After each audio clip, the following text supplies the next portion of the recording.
talent you had around it. Yeah, you had a great offense. But I love the option game. But this gives you an opportunity. If you do have the quarterback to throw the football, they got people spread out. Well, I'm telling you, there's plenty of weapons on the offensive side of the ball for Oklahoma. I think even you would have thrown the ball a little bit with all the receivers Sam Bradford could throw it to. So I'm just guessing. Now we got a few more points coming your way from Jimmy Johnson and Barry Switzer, but time right now to On America with the playing of the national anthem.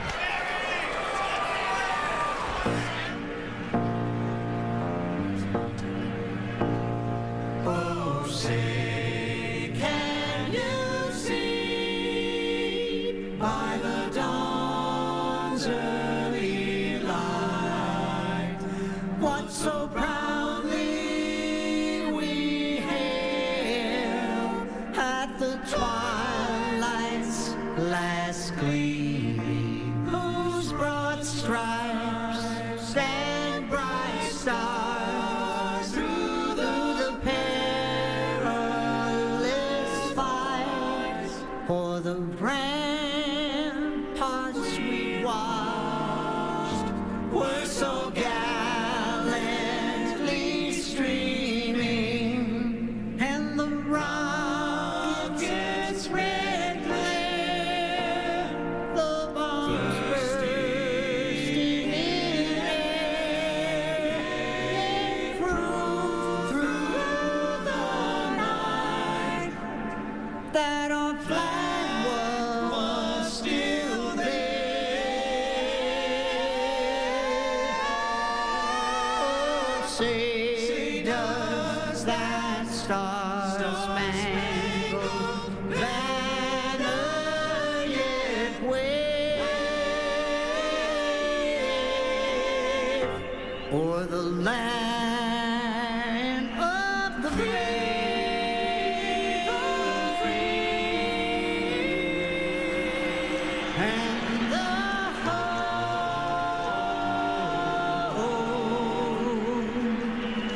of the brave.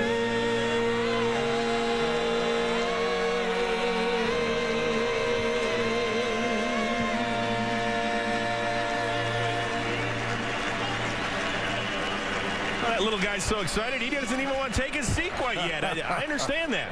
All right, guys, it is prediction time. Barry Switzer, I'm going to ask the obvious. Who do you like? I like Oklahoma, but I tell you what, the players they've lost concerns me. It really does. Jimmy? Yeah, I think Oklahoma. I just don't know that West Virginia has enough offense throwing the football to stay with this Oklahoma team. All right. Well, Jimmy and Barry, we will get your thoughts on the first half. We will see you again at the Southwest Airlines halftime show. But coming up next, it is game time.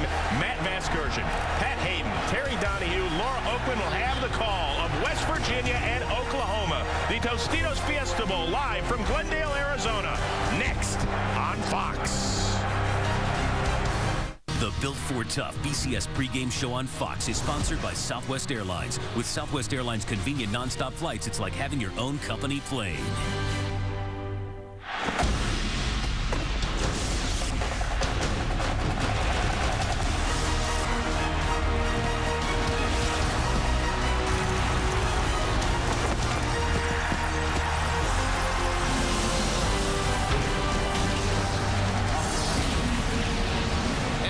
To the 37th annual Tostitos Fiesta Bowl. Tonight, it's the number 9 Mountaineers of West Virginia and the 4th-ranked Oklahoma Sooners.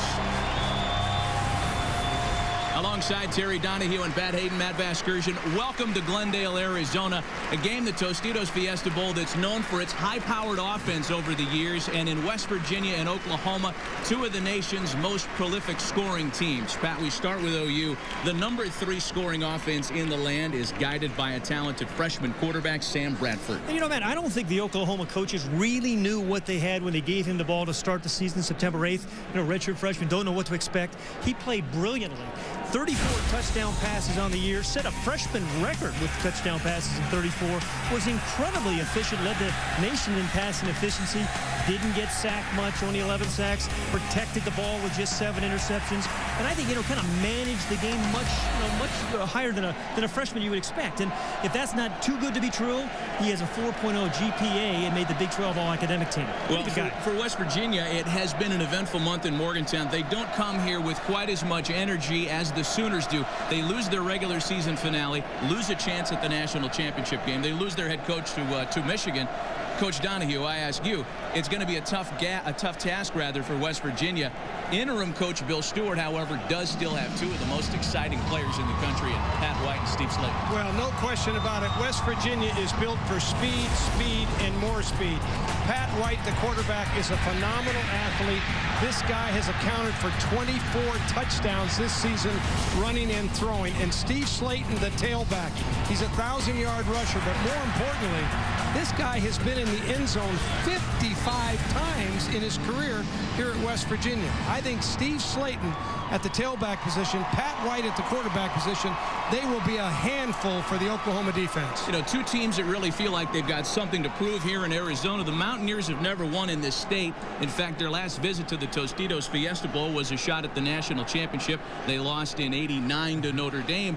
And for Oklahoma, who could forget the marriage proposals and the Statue of Liberty of last year? They want to get past that as well. Yeah, they've been tired of seeing that replay over and over again, and they've lost 3 straight BCS games, but they are playing the last part of the season. Oklahoma was playing as well as anybody in the country. Blowouts have been something of a reluctant theme in the bowl season this year. There was a lopsided score yesterday in the All-State Sugar Bowl. Today, you've got 2 offenses, Coach, that can really run with each other. Well, I think it's important for West Virginia that they play even early in the game. If they get way behind, they're not a very good throwing team. They are a running team.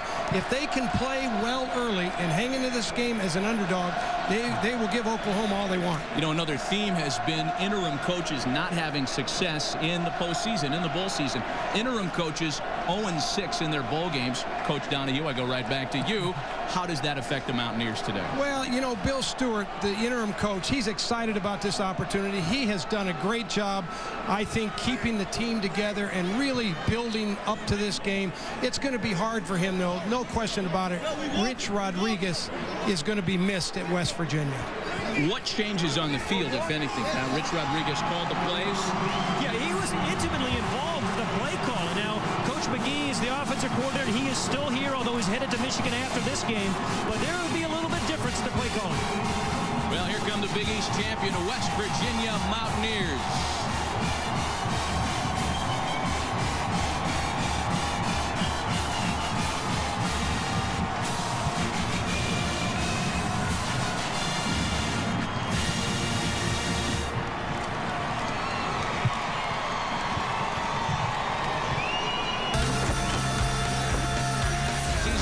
Rodriguez 4-0. A loss to South Florida set them back, but their national championship hopes were still alive with a string of victories over ranked teams.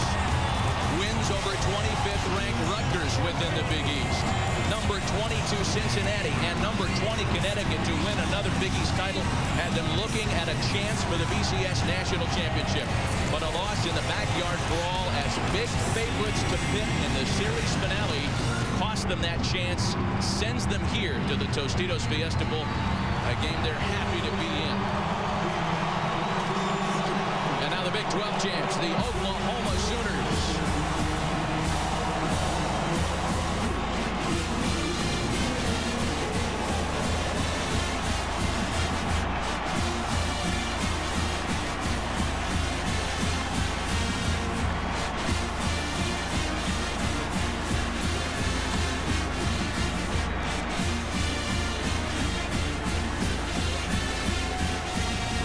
Well, the Sooners, like the Mountaineers, also started in impressive fashion. A 4-0 beginning to the season that saw them lose to unranked Colorado. The Sooners also thought their chances at a national championship were dashed. However, they would go on a hot streak.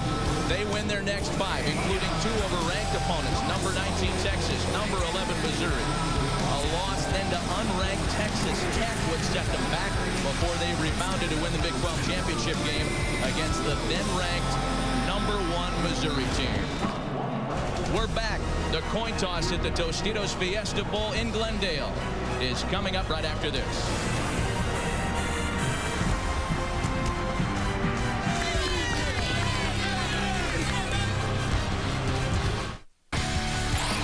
Virginia Tech, Kansas. The FedEx Orange Bowl, tomorrow, only on Fox. And we welcome you back to University of Phoenix Stadium in Glendale, Arizona, alongside Pat Hayden and Terry Donahue, Matt Vasgersian. We send it down to the field, and our SEC crew referee Congratulations, gentlemen, being here. We have a special coin tonight. The Fiesta Bowl logo is heads. The team logo is tails. Mr. Mark Grace is going to toss our coin. No. Before you toss, you're the visitor. You're going to call heads. All right, West Virginia's call head. Mr. Grace, flip our coin. West Virginia called heads. It is a tails. Oklahoma, you want to toss? You want to receive. He's going to receive. Which goal do you want to defend? West Virginia side. Go touch the ball. Go touch it. You want to kick? All right, turn your backs over here. Gentlemen, turn your backs over here. Oklahoma. Oklahoma has won the toss and will receive. Gentlemen, shake hands. Let's have a great ball game. Bob Stoops' offense will go to work first. We're back with the opening kickoff from Arizona right after this.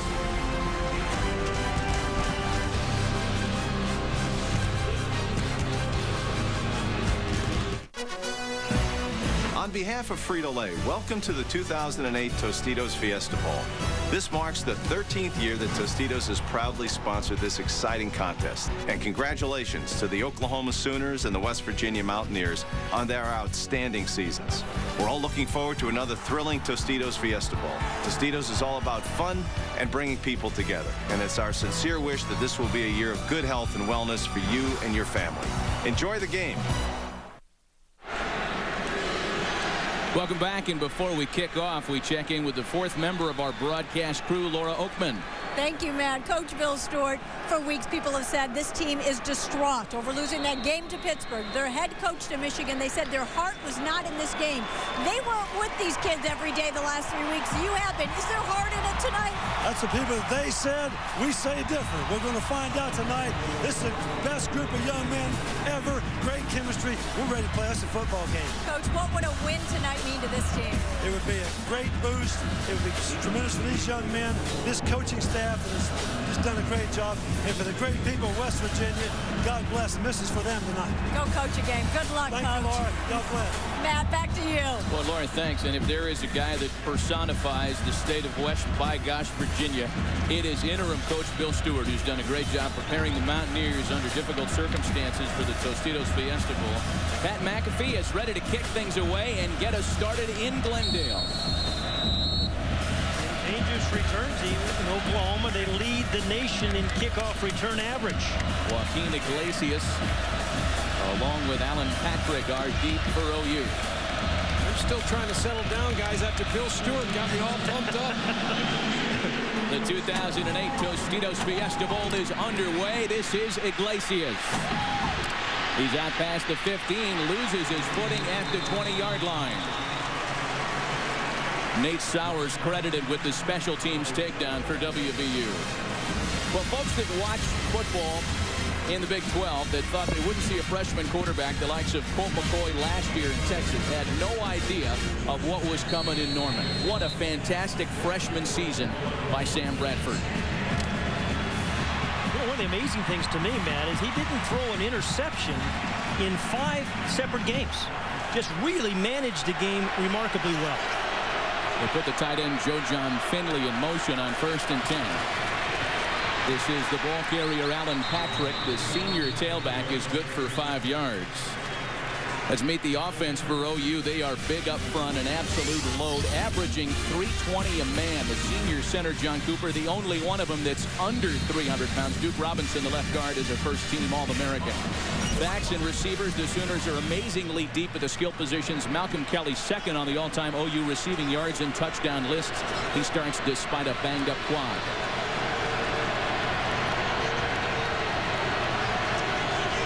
This is Iglesias in motion. Patrick once again. And Patrick pushes a pile before Mark Magro, the outstanding strong linebacker, can push him back.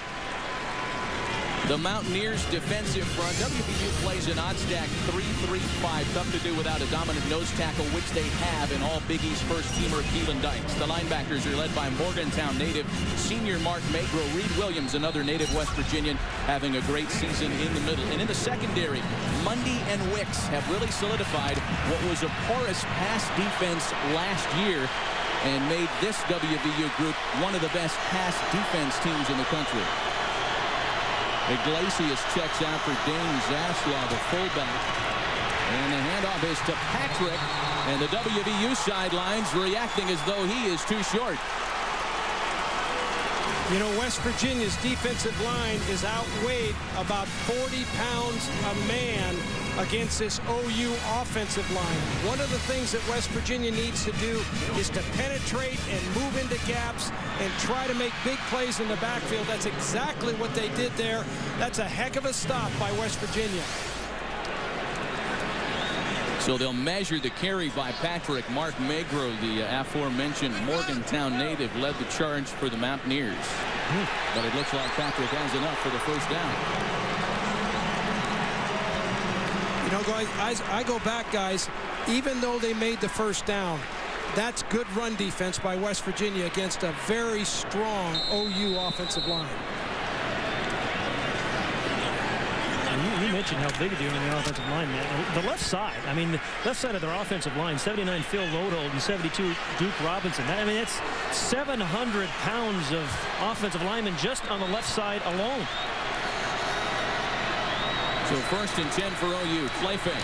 Manuel Johnson, the slot receiver, has the grab at the 32. And a few yards after the catch, he's taken down at the 34-yard line. Yeah, I just want to mention, I didn't see Malcolm Kelly in. He was kind of a question mark, kind of had a quad bruise. We kind of saw him limping around at practice the other day.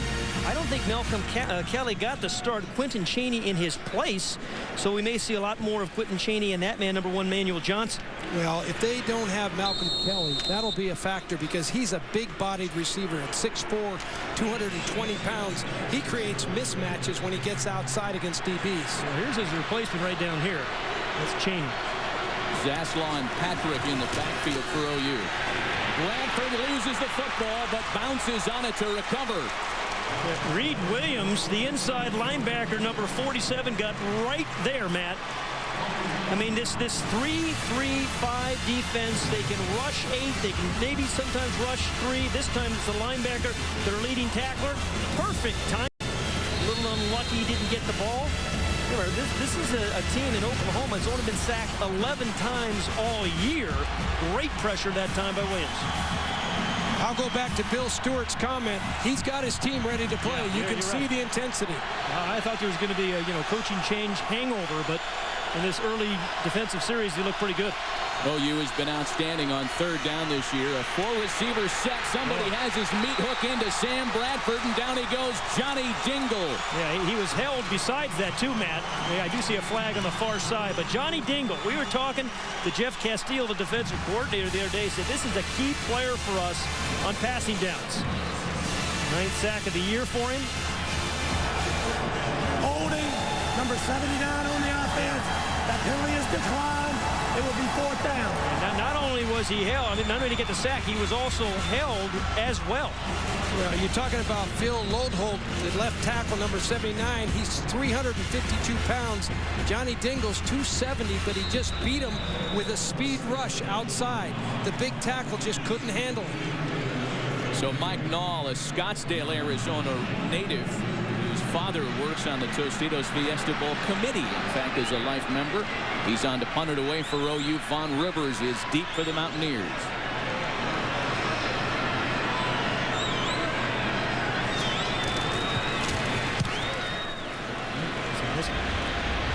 And all who used to share punting duties uncorks a good one. And Rivers is forced to fair catch at the 29. We'll get our first look at the Mountaineers offense when we come back. Join the live Fiesta Bowl play calling competition now. Predict plays before the snap for your chance to win. Text BCS to 386 from your AT&T wireless phone exclusively from AT&T, or you can play now at attblueroom.com. Our first look at Pat White and the Mountaineers offense with Steve Slayton split wide. First and 10 for WVU. And this is White keeping, something we'll see an awful lot tonight. He picks up 6 before Darian Williams makes the tackle. Well, Patrick White unanimously named the Big East's Offensive Player of the Year for the second consecutive season. Lost only 4 games as a Mountaineer starter. And to the delight of people all over West Virginia, has announced he will return for a senior season. He lines up with Owen Schmidt, who is left on 2nd and 5. We'll meet the rest of the Mountaineers in a moment. White has room. And White has a first down and much more across midfield and out of bounds at the OU 45. Hey.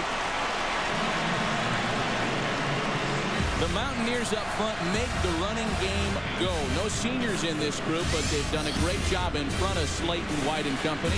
All Big East first-teamer Greg Isdander and tackle Ryan Stanchek make up a solid left side. The top 10 scoring offense is powered by the run game. When White and Slayton both go for 100 yards, WVU is 7-1 this year. Into Sooner territory. First and 10. This is Schmidt, the Morgantown Colt hero, gets to the 40-yard line. Quickly, we meet the Sooners defensively. Senior Stephen Coleman starts in place of DeMarcus Granger in the middle. The pass rush comes from sophomore Austin English. 9.5 sacks, led the Big 12. The linebackers, Curtis Lofton, the Big 12 Defensive Player of the Year. Bob Stoops told us he's the best he's ever had as a head coach. And in the secondary, this might be Oklahoma's Achilles heel without starters Lindy Holmes and Reggie Smith. Darian Williams and redshirt freshman Dominique Franks get starts today. Yeah, Franks is really their 4th corner. High snap. This is Pat White. Another West Virginia first down. You know, Terry, they seem much more up-tempo this game. You know, Bill Stewart, their interim head coach, said they wanted to play with a little bit more speed and pace. They have 3 different tempos they play with, but this is a very upbeat tempo in this opening drive. Right now, the offense is executing extremely well. Pat White is hurting Oklahoma with his legs. That's what he does. This guy can throw the ball. He hits 68%, but he hurts you with his legs as much as anything. No active QB has run for more yards in the last 3 seasons. White will look to throw it, and a ball that's underthrown. Intended for Tito Gonzalez. That was not a good throw, but he did. As you mentioned, he had his best season as a passer by a long shot, did Pat White. And, you know, Terry, you measure quarterbacks, what, by winning, right? No question about it. 25-4 as a starter. This guy's so hard to get a fence around. This is where he's best, in the shotgun. The last pass was underneath the center, dropping back. That's not where he really hurts you. Put him in the shotgun and let him use his legs and his arm. He's in the shotgun on 2nd and 10. Avoids the pass rush and dumps it off to Slayton. Slayton gets it to the 32, back to the original line of scrimmage before being stopped by Jeremy Beal, the redshirt freshman. Guys, let's get a look at our Dodge keys to the game tonight. Well, for West Virginia, they've got to hang on to the ball. They've lost 2 football games where they turned it over 9 times. If they just secure the football and attack the Oklahoma secondary that is weak tonight because 2 starters are gone, they've got a chance if they can hang in there early. The Mountaineers also very good on 3rd down conversions this year. 49%. That's a top 10 figure in the nation. White deep, and another one just off target, intended for West Lions. And a flag on the play. This was on the other side of the field. Well, Terry, because of your filibuster, let me get into the Oklahoma keys to the game now. I mean, Curtis Lofton, the outstanding All-American middle linebacker for Oklahoma, really shut down that inside run. You always think about West Virginia on the outside. Then take care of Sam Bradford. Only 11 sacks on the year, and be patient with the run. There's a key guy for the Oklahoma defense, number 40, Curtis Lofton. 142 tackles on the year has been sensational. Well, and when you think about it, Lewis Baker, the next tackler on the team's got 85. What's the difference? I'm not sure. A lot. I went to UCLA. A lot. The penalty, by the way, was for an illegal formation call, and it's declined by OU. 4th and 8, and look at this, guys. West Virginia keeps the offense on the field. And we got another whistle. Timeout, Oklahoma. That's their first. The Sooners take a timeout. Underway in Glendale. The Tostitos Fiesta Bowl on Fox is sponsored by Bud Light. Endless refreshment from start to finish. Bud Light keeps it coming.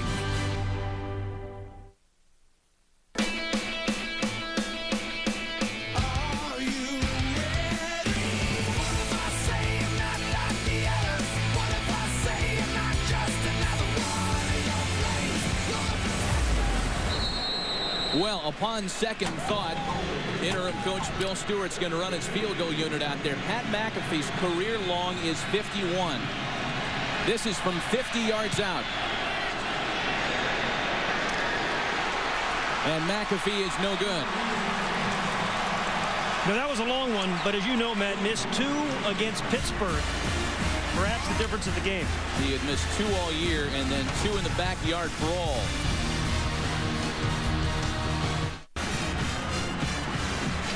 These aerials brought to you by Bud Light. Endless refreshment from start to finish. Bud Light keeps it coming.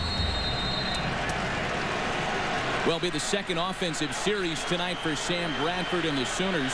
6 plays, 2 yards in their first series tonight out of the shotgun. And with Dingle coming hard, it's incomplete. But blowing each other up. I'll tell you, we talked about Sam Bradford. He's only had 11 sacks on the year, but that's only part of it. You don't have to sack the quarterback to affect the throw, right? Terry, just get some guys in his face, make him uncomfortable. No question about it. Don't let him get his feet set. Yeah. And certainly Johnny Dingle and company so far in this game, they've done that at West Virginia. They've brought enough heat to just kind of disrupt him a little bit. Don't give him his rhythm. You're right. Johnny Dingle right up there now. He's the guy that's really been after the quarterback. Bradford with a pocket, and that one swatted away. Eric Wicks got some serious ups. It's the senior safety that got in Bradford's face. What a year Eric Wicks has had. You know, Terry, we watched a bunch of tape. Every time you watch West Virginia on defense, number 41 is around the ball and making plays like that. Well, he's their best defensive football player, I think. And the neat thing about him, he came and graduated in the summer and got another year of eligibility because he earned his degree. He wanted to come back. He missed his freshman year because of academics, graduates, and gets a final year to play with his teammates. This coach would like 2 more years from here. 3rd and 10 now. The dump off pass to Patrick goes absolutely nowhere. Right now, guys, I can tell you from being in a lot of bowl games, the emotion, the quickness, and the spirit of West Virginia right now is controlling the tempo of the game. Oklahoma doesn't have the same giddy-up in their step that the West Virginia players do. A surprise to me, though. I mean, they said all week, hey, we heard so much about the Boise State upset last year, losing 3 straight BCS. I expected Oklahoma really to come on, be on fire early. So once again, Mike Nolan, the punting unit on the field for OU. How about us for being liars? We go on the air and talk about the big offenses on the field tonight. Flag on the punt. Rivers lets it check up. Well, West Virginia's coming after them on the punts. They're coming after them when they try to throw the ball. Right now, I'll tell you, West Virginia's just turning it loose, playing with reckless abandon. Ready to move to Morgantown, it sounds like. No. I hear there's a vacancy there. Yeah, but I can tell you this, boys, when you start in these bowl games, how you start as an underdog is really important. You know, you don't want a team like OU that's heavily favored to come out here and start steamrolling you because you don't believe you can win. How did you prepare a team? I mean, you won 8 straight bowl games, and that long layoff. How'd you prepare a team? You know, I think every coach has a formula. You know, trial and error. You go into bowl games, you try this, you try that, but eventually... Offsides, number 6 on the defense. The penalty will be enforced at the previous spot. We'll repeat 4th down. Eventually, you get your formula, and it works for you. You know, Bobby Bowden, Joe Paterno, those guys have their formula. That's why they've won so many games. That's why we won 8 at UCLA. So Bill Stewart told us in our meetings with him the other day, boys, I promise you, I ain't going to leave a single bullet in the holster. Yeah. And I believe he's right, yeah. So far, I promise he's going after the punt. He's going after the quarterback. He's not leaving a single bullet. What a guy of integrity. You know, he doesn't know whether he's going to have a job at West Virginia. Didn't know having a job at all next year, and yet he's out here coaching his heart out, and he's kind of trying to keep the recruits at bay. He's a refreshing story in this day and age of Bobby Petrinos and Nick Sabans and those stories taking over. There are a lot of Bill Stewarts out there at the collegiate level as well. Rivers from the 32. He's got a seam right up center field. Across midfield. There goes Vaughn Rivers. He's never taken one back to the house, and he's tackled at the 22. Demario Pleasant saved a touchdown for the Sooners. Well, he led the Big East in punt returns with plays like that. Averaged about, 11 yards a punt return, but on the biggest stage, biggest moment, and for Mountaineer players, they told us the biggest game they've ever played. Vaughn Rivers, great punt return for Bill Stewart, who coaches special teams. Wow. All I can tell you is that you talk about a punt returner, you got to make one guy miss. Yeah, first guy. Yeah, he made 3 guys miss. I mean, he really did. He just made people, you know, he has great avoid. He just made 3 guys miss and took the ball down to the 22-yard line. Well, the senior captain from Pittsburgh gives the Mountaineers great field position at the OU 22-yard line. 1st and 10 for Pat White and company. They fake the handoff to Slayton. White keeps, who's across the 20-yard line. A nice block that time by Ryan Stanchek, number 62, the left guard, All-American, 3-year starter. You know, Bill Stewart was saying to us about Ryan Stanchek, you know, he'll gnaw your leg off if you ask him. And he can punch you in the chest where you feel hurts. it through your whole body. I do. He's right down here, left tackle. Guy is a strong tackle. High snap. This is Slayton trying to get around the left side, rather. Nothing doing there as Darian Williams came in from safety.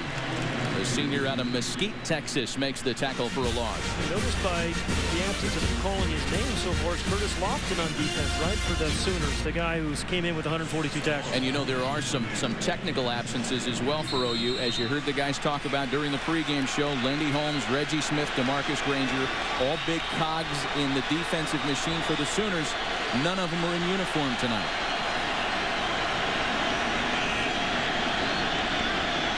The Mountaineers yet to pick on that deep corner.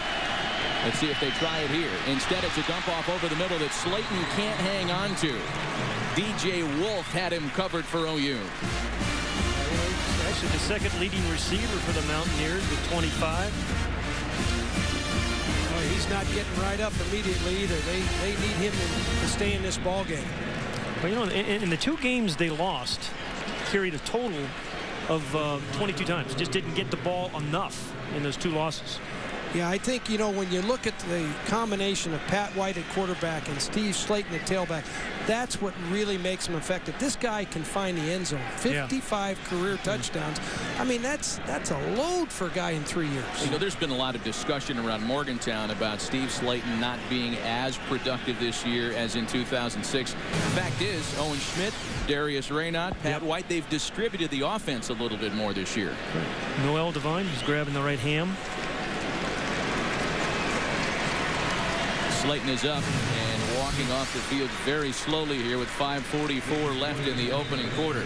And I think the West Virginia offense has become more quarterback-centric than it was a year ago. You know, he's had about 40 fewer touches this year than he did last year. You mentioned Bill Stewart being a West Virginia guy, born there, has a graduate degree from West Virginia. Well, on 4th and 9, they won't debate whether or not to run the field goal unit out there. It will be Pat McAfee to attempt this 38-yarder.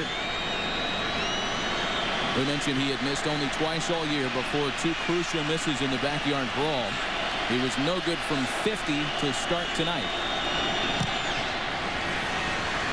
But the animated kicker is good from 38 yards away, and the Mountaineers crack the scoreboard first in Glendale.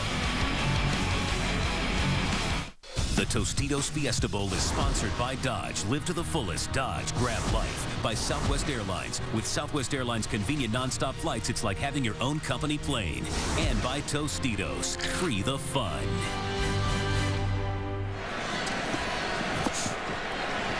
Well, so far the Mountaineers defense has held OU to -1 yard of offense. What's happening on the jumper scope, Pat? Well, you know, man, I think the story of this game, I know early in the first quarter, has really been the pressure that the West Virginia defense has been able to put on Sam Bradford.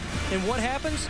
On the backside of that, J.T. Thomas, who's playing kind of a nickel linebacker, because of all the pressure, the ball has to come out a little bit earlier than he wanted, reads the screen, and makes the play. So good pass rush leads to good cover. Well, the neat thing, J.T. Thomas, he isn't in the too deep on the depth chart. What depth chart did you get? I have it. No, you don't. Depth chart. No, that guy's coming off the bench and playing for him. It's a deep team. You've got to get the third guy. I love that when the third stringers are making plays like that. After the Mountaineer field goal, Alan Patrick runs into a wall and then bounces right off it. There goes Alan Patrick across midfield. Patrick at the 25, the 15, and taken down inside the 10 by John Holmes. Alan Patrick. A 73-yard kickoff return. You know, Terry, I think bowl games are a lot like opening games. You never know what to expect and where the big play is going to come. But oftentimes in opening games and in bowl games, they're in special teams. West Virginia had a big punt return because it's hard to practice full speed these things. And then a terrific return by Alan Patrick, who's been a great special teams player for the Sooners all year. Well, as you said earlier, Oklahoma leads the country in kickoff returns. DeMarco Murray's done most of it. He's not even in the game tonight. A career-long kick return for Patrick and the longest in OU Bowl history. Ooh, he was up last night. This is Chris Brown, and Brown is dragged down from behind. He gained maybe a yard. Well, this will be important for West Virginia here to be able to get a stop, give up 3 points as opposed to a touchdown here. They played so well on defense. Certainly their coverage team there broke down, but their defensive football team thus far in the game has been a real factor in terms of their quickness, intensity, and ability to make big plays. Well, Patrick gets a well-deserved blow here on 2nd and goal. Chris Brown stays in. Brown didn't get a lot of carries early in the season, but has made out a great backfield along with Patrick. They run him down here. Great pursuit by the free safety, Ryan Mundy, and there's a flag on the play. You know, Oklahoma tried to outflank West Virginia. Matt, see that those 3 big tight ends lined up on the right, trying to outflank the West Virginia defense. They pitch it wide right, but still great penetration by that quick defense. Yeah, all those white shirts just flew to the ball there. We talk about tight ends. Oklahoma has got 3 really good ones. Joe John Finley, who's the captain, and Jermaine Gresham. Illegal block in the back. Number 18 on the offense. That'll be a 10-yard penalty from the previous spot. Repeat, second down. Like I said, 3 great tight ends, some of whom commit penalties from time to time. That's okay. Jermaine Gresham, as a tight end, has caught 11 touchdown passes this year as a tight end. Every 3 catches. It's incredible. Well, and when you put him outside and flank him, you can see the clip right there. Yep. It's a good call by the officials. When you put him outside and match him on a defensive backs, you know, 5'10", 5'11", somewhere in that range. This guy is so physical and big at 6'6" and 263. It's a mismatch. Look who just came into the game. Malcolm Kelly, who they like down here, down to the bottom of the screen. The penalty marches him back to 2nd and goal from the 20. Bradford throwing end zone overthrown, intended for Iglesias. You know, right now, guys, my observation is that Sam Bradford has gotten off to kind of a rough start. They put a lot of heat on him. He's been disrupted a little bit, and we talked about his accuracy coming into this game, hitting 70% of his passes and all that sort of thing. And he's a great redshirt freshman quarterback. But this is a big bowl game, and they've disrupted him a little bit in the opening part of this game. Not what folks were looking for the man that Bob Stoops nicknamed the Big Easy. 3rd and goal from the 20 once again. Play fake to Brown. Plenty of time this time for Bradford. End zone intercepted. Quentin Andrews, the bandit safety. Well, You know, this 3-3-5 defense, a little awkward than West Virginia plays. Sometimes they rush 3, sometimes they rush 8. That time, 3 guys rushing, 8 guys in coverage. Throws it right to Quinton Andrews. This was, Sam Bradford, you just has made great decisions all year, but today, that's a poor decision. What, 3, 4 white jerseys around the receiver? Manuel Johnson.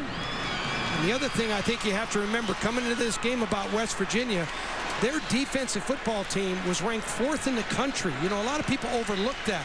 Only Ohio State, LSU, and USC. I hated to say it. Struggled to get it out. But only those guys were ranked ahead of them. Boy, all that after a 73-yard kick return. The hand up the middle is by Noel Devine. Devine, the freshman, who led the Big East this year with an average of 8.6 yards per carry. Again, Slayton went down in the Mountaineers' last possession, so it's Devine in the backfield. Noel Devine, he got big play written all over. He's got 20 plays of 20 yards or more.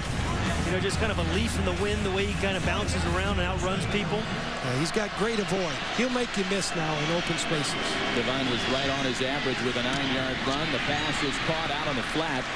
That's Darius Raynaud, whose name we haven't called yet today. Raynaud is a guy in an offensive unit filled with athletes that may be the best of the bunch. 5'10", 200 pounds. He squats almost 700 pounds and is an unbelievable physical player. He could squat the left side of Oklahoma's offensive line. Well, you know, we're talking about touchdowns. This guy has 11 for the Mountaineers. 11 touchdowns. 1st and 10. Again, it's Devine in the backfield for Slayton. Devine takes the handoff, bounces off a tackle, and makes maybe a yard of it before being grabbed down by D.J. Wolf. Here, D.J. Wolf, number 25 for the Sooners, playing strong safety. Senior from Lawton, Oklahoma. There's a smart guy. He came here with a running back, but there happened to be another running back with the name of Adrian Peterson. The coach put me on defense. Played a couple years at corner. First year at safety. Had a real nice season for the Sooners at strong safety.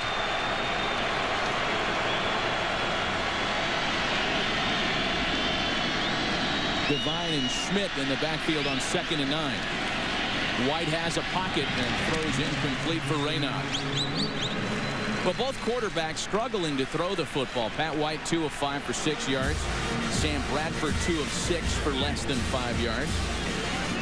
And not the kind of accuracy that we were used to seeing from these two during the regular season. Well, you know, you mentioned 2 pretty good. You talk so much about the offenses, but as Terry mentioned, West Virginia's defense 4th in the nation, and Oklahoma has got some real good athletes on defense as well.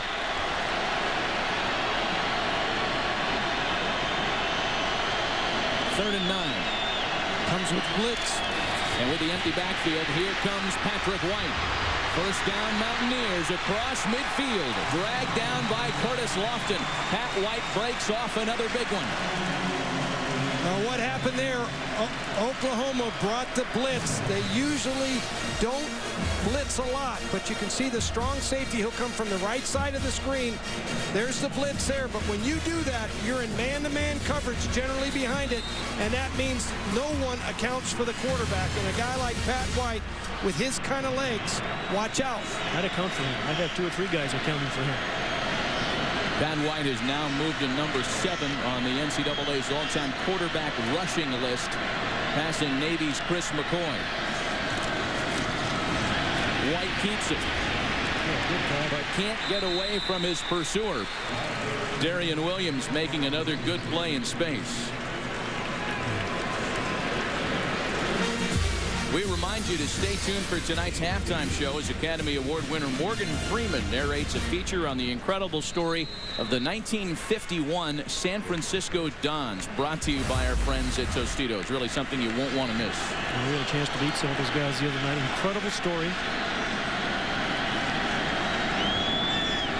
2nd and 8, Devine the lone back with Patrick White.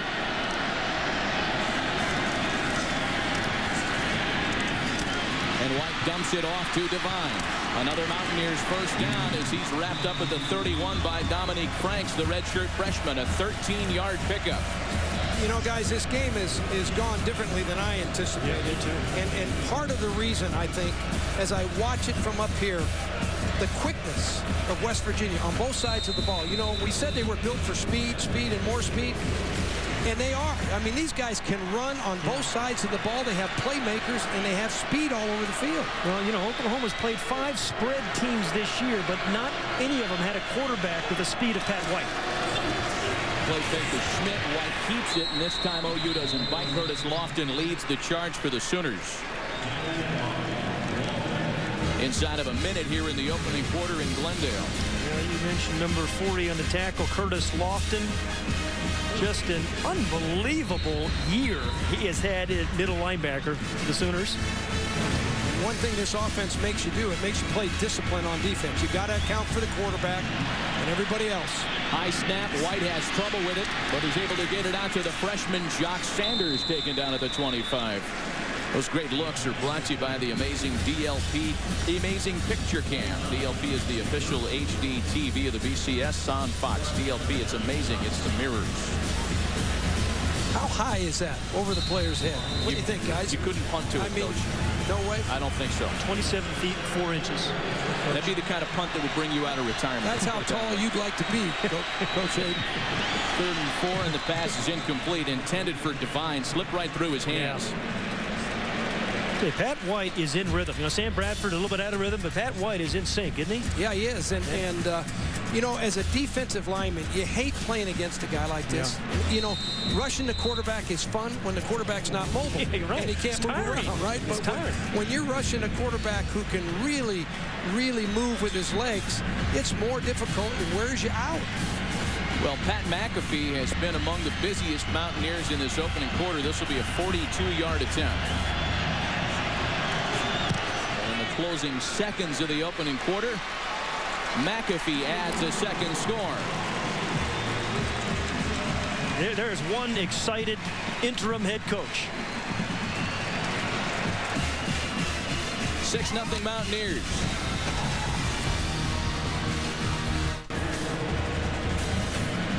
A couple of Pat McAfee field goals have the Mountaineers on top with just 2 ticks left in the opening quarter. Owen Schmidt, Steve Slayton and company moving the ball effectively. 93 yards of Mountaineer offense in the opening quarter. Joaquin Iglesias at the goal line for the Sooners. Iglesias is across midfield. Another big kickoff return for OU as Iglesias is wrapped up at the 38 by Boogie Allen. The end of the first quarter. Mountaineers on top. 6-0 West Virginia.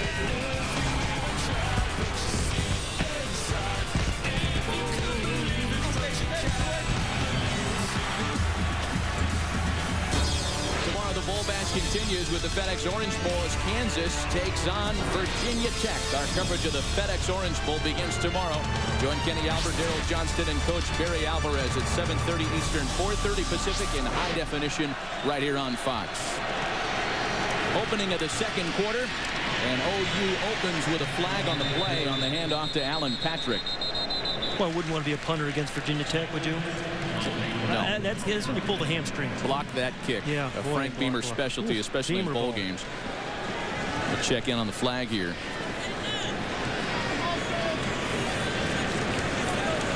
Holding, number 74 on the offense. 10-yard penalty from the spot of the foul. Repeat first down. You know, guys, Bob Stoops had been held scoreless in the first quarter in only 2 games prior to the Tostitos Fiesta Bowl. They came back to win them both. Well, Bob Stoops, he knows how to prepare a team for a bowl game. This guy wins the national championship in 2000 and starts recruiting the country. Normally, they recruit Oklahoma and Texas. He became national in his scope, and this team at Oklahoma is filled with good players from all over the country. He's done a great job there. Brian Simmons takes over for Brandon Walker at right guard. And OU keeps it on the ground. Keelan Dykes is there to make the stop on the play after a 3-yard pickup by Alan Patrick. Terry, you talk about Bob Stoops. I mean, 19, right? This is his 19th. He's had 7 of those teams win 11 games. I mean, it has been phenomenal. And you kind of forget about how moribund the Oklahoma program was prior to his arriving. I mean, they hadn't won 10 games in about a decade. Yeah, he got him rebuilt. Every year. Yeah, he got him rebuilt. Yeah. There's no question about it. He did it with great recruiting, outstanding coaching. And this guy, I mean, you can tell there's a presence at Oklahoma in football. There's a presence. Chris Brown checks into the backfield on 2nd and 17. Bradford with time in front of that beefy line, and he gets it complete out to Quentin Chaney. This is a tall Oklahoma team. Stan Bradford, the quarterback, is 6'5". Quentin Chaney, the receiver who caught that ball, is 6'5". So big strike zone that Sam Bradford has to throw the ball to Quentin Chaney. Excellent protection here. Allows him to get up and fire it right in there. I said Sam Bradford 6'5". He is taller than, I think, 10 of the 11 defensive starters in West Virginia. Quentin Chaney caught only 4 balls during the regular season, but again, with Malcolm Kelly having a little nick on the leg, he will play a role here this afternoon. Well, and great penetration by the Mountaineers. Bobby Hathaway, among others, coming in to stuff Chris Brown for a loss. Well, one of the things West Virginia wants to do is they want to run through a lot with their linebackers. They want that penetration. That penetration is what disrupts an offense. And anytime you can penetrate and run through, particularly on rundowns, you can see right there, Hathaway just ran through, defeated a blocker, throws the running back for a loss. Well, they gave it even blocked him. He was that quick. Again with Brown in the backfield on 2nd and 12. The quick pass to Iglesias, and he can't do much with that ball as he's wrapped up immediately by the senior corner, Antonio Lewis. Antonio Lewis, what they call their boundary corner. Oh, he's limping off. Remember, we've already seen Malcolm Kelly not play much today, and that's their other starting wide receiver, Iglesias. Well, if there's any weakness in the Oklahoma offense coming into this game, it is the depth at wide receiver. There's no question. I mean, you've got Malcolm Kelly and you've got Iglesias, and those guys, you lose those 2 guys and take them out of a ball game now. You've taken away some of your firepower. Garrett Bolton comes in up top. He's the new receiver in. He checks in for Iglesias, the Sooners' leading receiver. There's a flag on the play. Bradford makes all kinds of room and time for himself. He's across the 40 and tackled at the 38-yard line. But again, there's a flag on the play. Well, this game, to me, is really a bit about West Virginia's defense and how passionate they play. Yeah, and how quick they've been. You know, they've penetrated.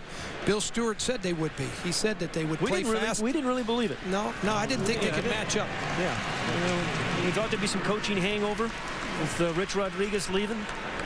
You know, all these assistant coaches, a lot of them don't really know whether they have a job next year or not. Yeah, I think they've done it for the state of West Virginia. You know, I mean, I think they have bonded together. But Oklahoma now, this is a football team that can put points on you. You know, this team can put points on you. Now, they are without illegal formation.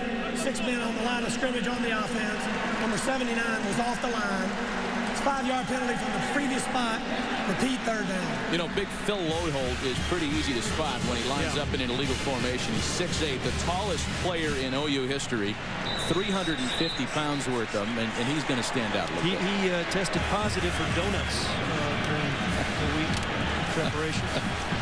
It is a massive OU line, the left side in particular. It's 700 pounds between those 2 guys right there you're looking at. So now 3rd and 16 after the penalty. Bradford, look out on the blind side. And Bradford goes down. Antonio Lewis came around the corner clean. Didn't really hit him hard, but Bradford goes down anyway. Well, he's the boundary corner, Terry. You know, and they like to blitz the boundary corner. He's a good tackler. We saw him make a tackle just a couple of plays ago in Iglesias. But Bradford didn't really see him, but you need to feel him. And I think you need to be a little stronger in the pocket.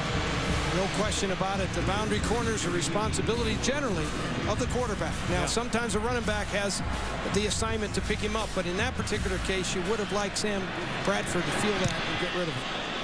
Vaughn Rivers ran a career long back in the first quarter. He signals fair catch at the 10 here. A couple of sacks by the Mountaineer defense. They have kept Oklahoma scoreless. Appalachian State is a finalist for the Pontiac Game-Changing Performance of the Year.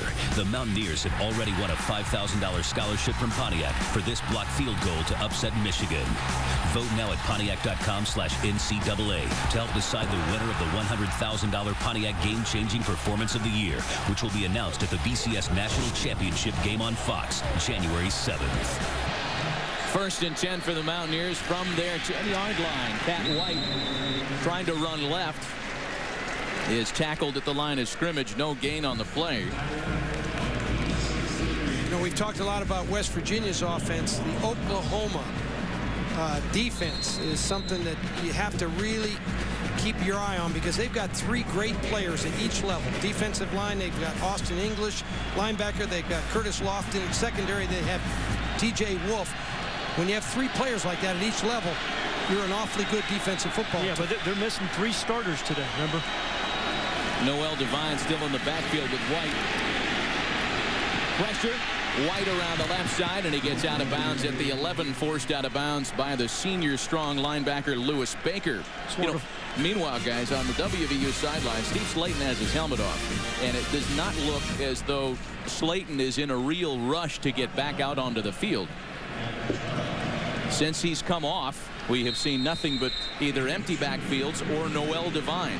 Well, you know, Owen Smith took his place last year in the Gator Bowl and ran for over 100 yards, 107 yards in last year's Gator Bowl. Empty backfield set for White here on 3rd and 8. Here comes the pressure again, and that one's incomplete, intended for Darius Raynaud. That was pretty good pass protection by the West Virginia offensive line because Oklahoma had a big, full blitz coming on. And I tell you, Patrick White, you know, you don't see too many kind of spread offensive guys hang in the pocket like Patrick White does right here and deliver the ball. He takes a good shot there, and that'll resonate in his head. You know, as you know, Pat, playing at that position, as the game goes along, the more you get knocked down, the more you remember it. That's the idea with the defensive players, right? Here comes this unusual spread punt formation that West Virginia uses, and the rugby punt. And the McAfee punt is away. Iglesias and Franks, the deep men. This is Iglesias. Past the 40. Oh, boy. Still on his feet past midfield with a flag down, and Iglesias is wrapped up at the 42-yard line. Kent Richardson makes the special teams play for the Mountaineers. I think on every bowl game that I've watched this season on special teams, there's been a flag. I think on every single special teams play. I think that's a function not playing for a month. Yeah, it's like the first game. Yeah, no question about it. You just can't simulate it in practice, you know, because you're not full speed. During the return, illegal block in the back, number 41 on the receiving team, 10-yard penalty from the spot of the foul. It'll be 1st and 10. Well, this has been a problem a little bit for Oklahoma. They came in with 83 penalties on the season. The Tostitos Fiesta Bowl on Fox is sponsored by Pontiac, the first ever G8 from Pontiac, the official performance machine of the NCAA. 9:56 left in the half. 6-0 West Virginia. You know, guys, Oklahoma has trailed at the end of the first quarter in each of their last 5 bowl games, and they are 1-3 in such games. How does this bode, this slow start for Bradford in the offense for OU the rest of the day? Well, you know, he's only 4 of 8. We came in saying he's completing, 70% of his passes, but really nothing big in the passing game. No downfield kind of plays. And I think the West Virginia front 3 have put an awful lot of pressure on Sam Bradford. He's not been comfortable. Well, and the other thing I would say is who would have ever thought with, 9 minutes and 40 seconds left in the first half that Oklahoma prior to that play would have minus 11 yards rushing. I mean, I would have never, with that big offensive line and with, Alan Patrick and Chris Brown, who would have ever thought that? Patrick is good for a first down run, so 1st and 10 now. As OU moves the ball to the 38, the swing pass out of the backfield is caught by Jermaine Gresham, one of those big NFL-style tight ends, and a late hit out of bounds is going to make this an even bigger play for OU. It looked like Johnny Holmes came in late on the sidelines. Well, those are one of those stupid penalties.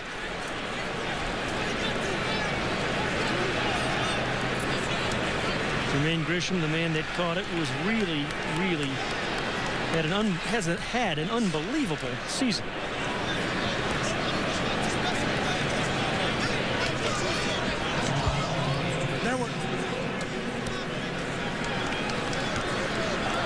There were 2 fouls.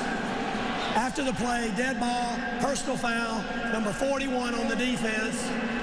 Unsportsmanlike conduct, number 19 on the defense. Both penalties will be from the end of the run. Wow. It'll be 1st and 10. And we weren't right about either one of them. It was Eric Wicks and Vaughn Rivers. That is really going to hurt WVU. Hurt him by, 30 yards? Here's the catch and the run by Grisham. Well, look at the power of Grisham at 6'5", 262. How'd you like to be 5'10", playing DB, coming up on that guy? I'm 5'10", but I've never played DB. There's the hit actually by Mundy, right? It was Ryan Mundy, number 21. That had to be the call. Yeah, it wasn't 41. Steve Shaw got it wrong as well. So 2 penalties, add 30 yards to the end of the play. First and 10 Sooners at the Mountaineer 24. That's more in penalty yards they've had passing this far today. It's more than they've had running. There's been a change on the front defensively for West Virginia. Scooter Berry has left injured. And Chris Neal, the redshirt freshman, is taken over up front. And more chippiness after the play here.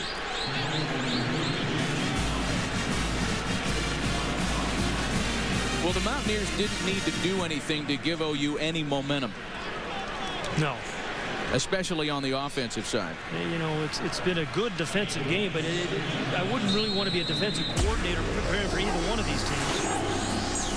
But Johnny Dingle, he's the talker, even by the Mountaineers' own admission. He's the guy that does a lot of the trash talking and the mouth running up front. But he plays pretty hard, too, Matt. I mean, he's already had 1 sack. He's putting a lot of pressure on Sam Bradford. 18 tackles for losses. You can chip a little bit. Yeah. 2nd and 9. They hand it to Patrick. And he's wrapped up at the 20 by Chris Neal, who again has just come on for West Virginia. You know, one thing, when you're West Virginia and you play a 3-3-5 defense, it's an unusual front. You know, a lot of teams don't see it. It's around the country a little bit, but not a lot. And what it allows you to do, it allows you to bring pressure from lots of different places. As you mentioned, Pat, you can rush 3, you can blitz 8, you can do a lot of different things. Now, Oklahoma's had plenty of time to prepare for the, you know, they've had a month to prepare for this front, but this front is causing them some issues. You can see the 3 down linemen right there and 3 linebackers. Nobody blocked one of them. Thomas comes free again, and Bradford had a target, but he and Iglesias have not been able to hook up today. It was J.T. Thomas, one of those, 5 defensive backs. He just came absolutely cleanly right from over here. Right off the edge. Yeah, nobody picked him up, and Sam Bradford, there's not much you can do there. You got to move and get rid of the ball. He almost had a completion, but he did a good job just getting away from the pressure and not taking a big sack. And that is not his thing. He's been sacked twice today. Coming into today's game, he was only sacked 11 times the entire season. So this West Virginia defensive game plan by Jeff Castillo, the defensive coordinator, has been magnificently executed. Garrett Hartley from 37 yards away. And Hartley is up and through. 30 of his last 33 over the past 2 seasons to put OU on the scoreboard in the 2nd quarter.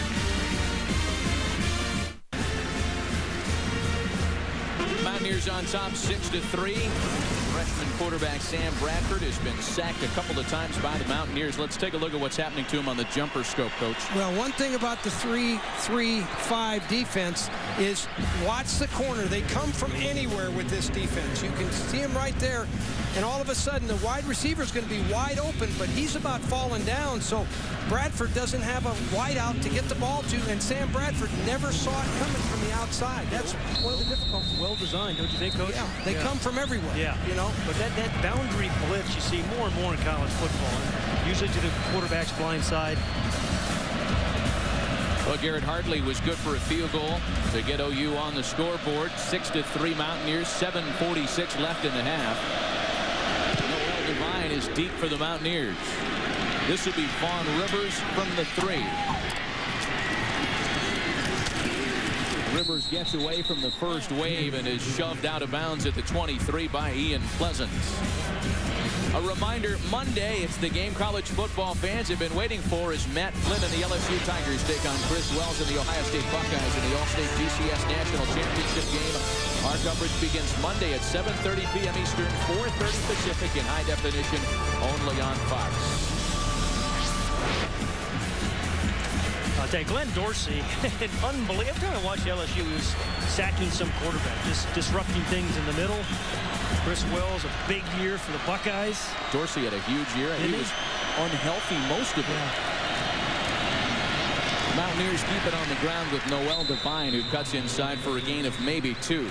You know, the game has gone just like West Virginia has wanted it to go. They never fell behind early. That was one of the things that Bill Stewart said is we can't get behind early because we're not a great catch-up team. You don't want to be behind late either. No, that's right. But you know, if you're not a throwing team, you don't want to, get somebody to jump on you by 14 You're right. 14 points. Yeah, it's gone according to plan, and the defense has been sensational. They have outrushed OU 72 yards to 5. In the air is White this time, and that one caught by Reynaud. A first down for the Mountaineers. See, this is where I think Pat White is really effective, when he's in the shotgun or when he's on the move. When you don't have him just be a standard drop back quarterback, you move him on play action, you fake a run, come off with a play action pass. That's, guys, where I think he's effective. You can watch his legs, little fake there, comes around, he finds an open receiver, and he gets rid of the ball quick. Noel Devine scoots around the corner. Tackled at the 38 by Curtis Lofton. A flag at the end of the play. We had a nice meeting with Pat White the other day. Weren't you impressed with Pat? He got really a presence about him, a calm guy. I think his teammates really respond well to him. From Daphne, Alabama. Yeah, incidental face mask, number 16 on the defense, 5-yard penalty from the end of the run, repeat first down. Well, fellas, a couple things about Pat White that surprised me was his height and his arm. Yeah, there's the face mask. Yeah, he is a little taller than he looks like on television, and he does have, sometimes left-handers fool you. They don't look like they're throwing it really hard, but the left-hander, the ball always gets there on time. Like a dart, he throws it real quick. He gets it quick. Drafted in the 4th round by the Angels out of high school, had committed to LSU to play defensive back and receiver, but when West Virginia knocked on the door and said, we'll give you a shot at quarterback, he went to Morgantown. Owen Schmidt, like a runaway beer truck down the sidelines. Big Owen Schmidt, touchdown, West Virginia.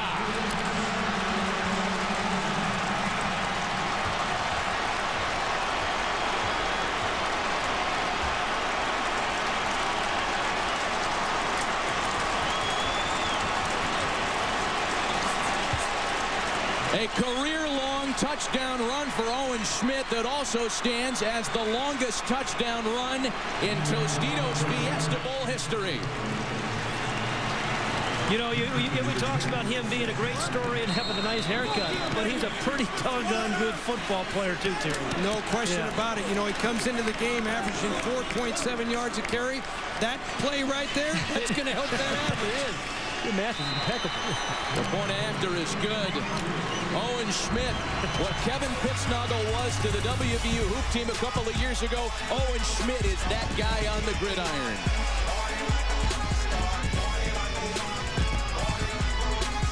The Tostitos Fiesta Bowl on Fox is sponsored by FedEx. Go Air, Go Ground, Go Football. By High Definition TV and Blu-ray. Your choice is clear, the future is blue.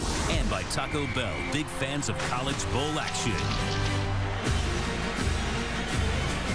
Now the Mountaineers get into the end zone first on a 57-yard touchdown run by Owen Schmidt. And a correction, it is the longest in WVU Bowl history. Not the longest in Tostitos Fiesta Bowl history. The longest by a Mountaineer in a bowl. Joaquin Iglesias is the deep man for OU. And a pooch-style kickoff. Joe-John Finley grabs it at the 25. And Finley will give the Sooners good field position as he's down at the 42. We check in on the sidelines with Laura Oakman.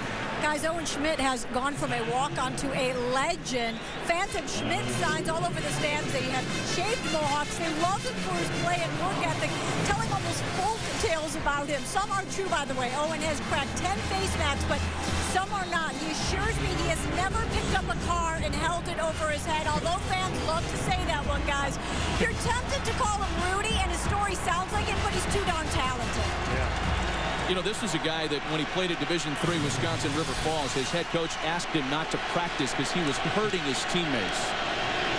1st and 10 for Bradford and the Sooners on the play fake. The home run ball down the middle of the field, and it's caught inside the 15 by Quentin Chaney. Well, Quentin Chaney scored a touchdown in last year's Fiesta Bowl. Terry, you were talking about some of the depth earlier on this Oklahoma team filling in for Malcolm Kelly, the guy who's really their big play receiver. terrific protection. Boy, really good protection. Good pick up that time by Chris Brown. Yeah, and a great call by Bob Stoops and Kevin Wilson, the offensive coordinator. They go right at it. And you're right, Terry. Think about Oklahoma. They can play you a couple different ways on offense. They can try to grind it out if they have to, but they've got big play capability all day long. 35 plays of 40 or more yards this year. This is Chris Brown between the tackles, and Brown is down at the 6. Back to Quentin Chaney with Malcolm Kelly a little dinged up. Iglesias got dinged up earlier. Chaney has his 2 longest career receptions in the first half of this Tostitos Fiesta Bowl today. 23 and now 45 yards. You see the graphic. 35 plays of 40-plus yards. So they can grind it out, or they can go over the top. Well, you're talking about a team that's been over 40 points 8 times this year. So you're talking about explosive team. Tackled for a loss. Chris Neal makes the penetration. Reed Williams came in to make the initial hit from middle linebacker. Reed Williams, their leading tackler, with nearly 100. I go back to Bob Stoops right now. This is a tough situation for him. He's come out here. West Virginia has dominated the first half of play. But Bob Stoops, he's fighting against emotion, and that play call was a huge play call for him. So you got to look for Jermaine Grisham, the tight end, who's caught 11 of them this year. Down at the bottom. Yeah. 3rd and 4. Bradford looks into the end zone, and it's batted away, incomplete. Eric Wicks, the senior safety, got right in the passing lane. It was intended for Grisham for your play call pass. Absolutely. It's the right play call. Apparently, Jeff Castillo, the defensive coordinator, knows he's caught 11 touchdown passes as well. What a play on the ball by Eric Wicks. Yeah, and this ball's a little bit off target. Yeah, he has been all day. Bradford. There's no question. That ball was not really where it needed to be for Grisham to make that play. You take that big Chaney play out of the equation, and OU's passing offense has been totally shut down tonight. A 24-yard attempt by Garrett Hartley. He was good from 37 earlier. So the Sooners settle with 3. 13-6 Mountaineers.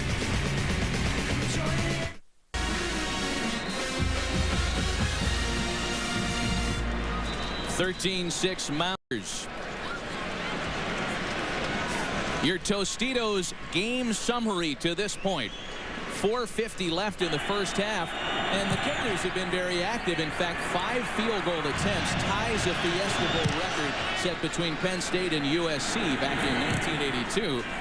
Garrett Hartley adding a couple.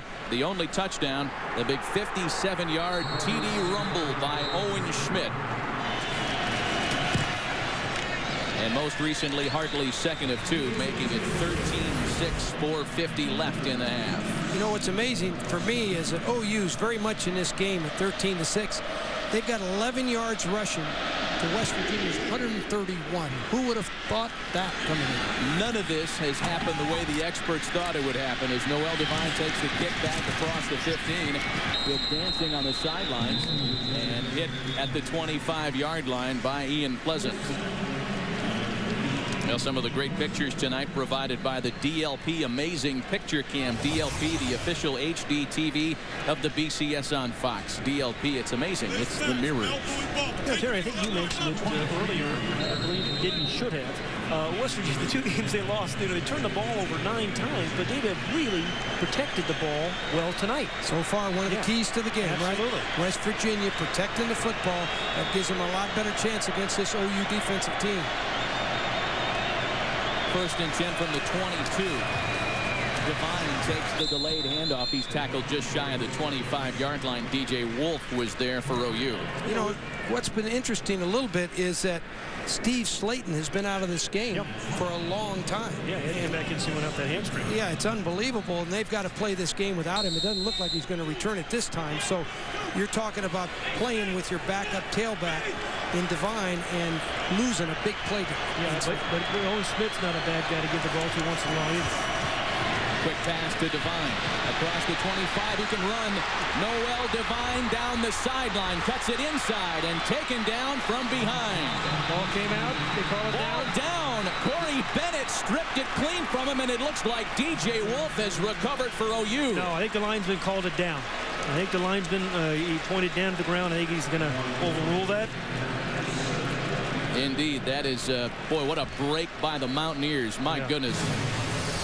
Have a look at the end of this. He is fast. Knees down, ball's in. It's not a fumble. Good call by the official. Yeah. He's right on it. Yeah, his knee was down. They'll call it a 34-yard catch and run by Devine.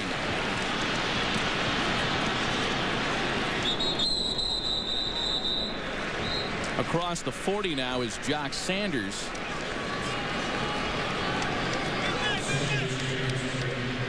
Well, the clock stopped at 3:49 left here in the second quarter.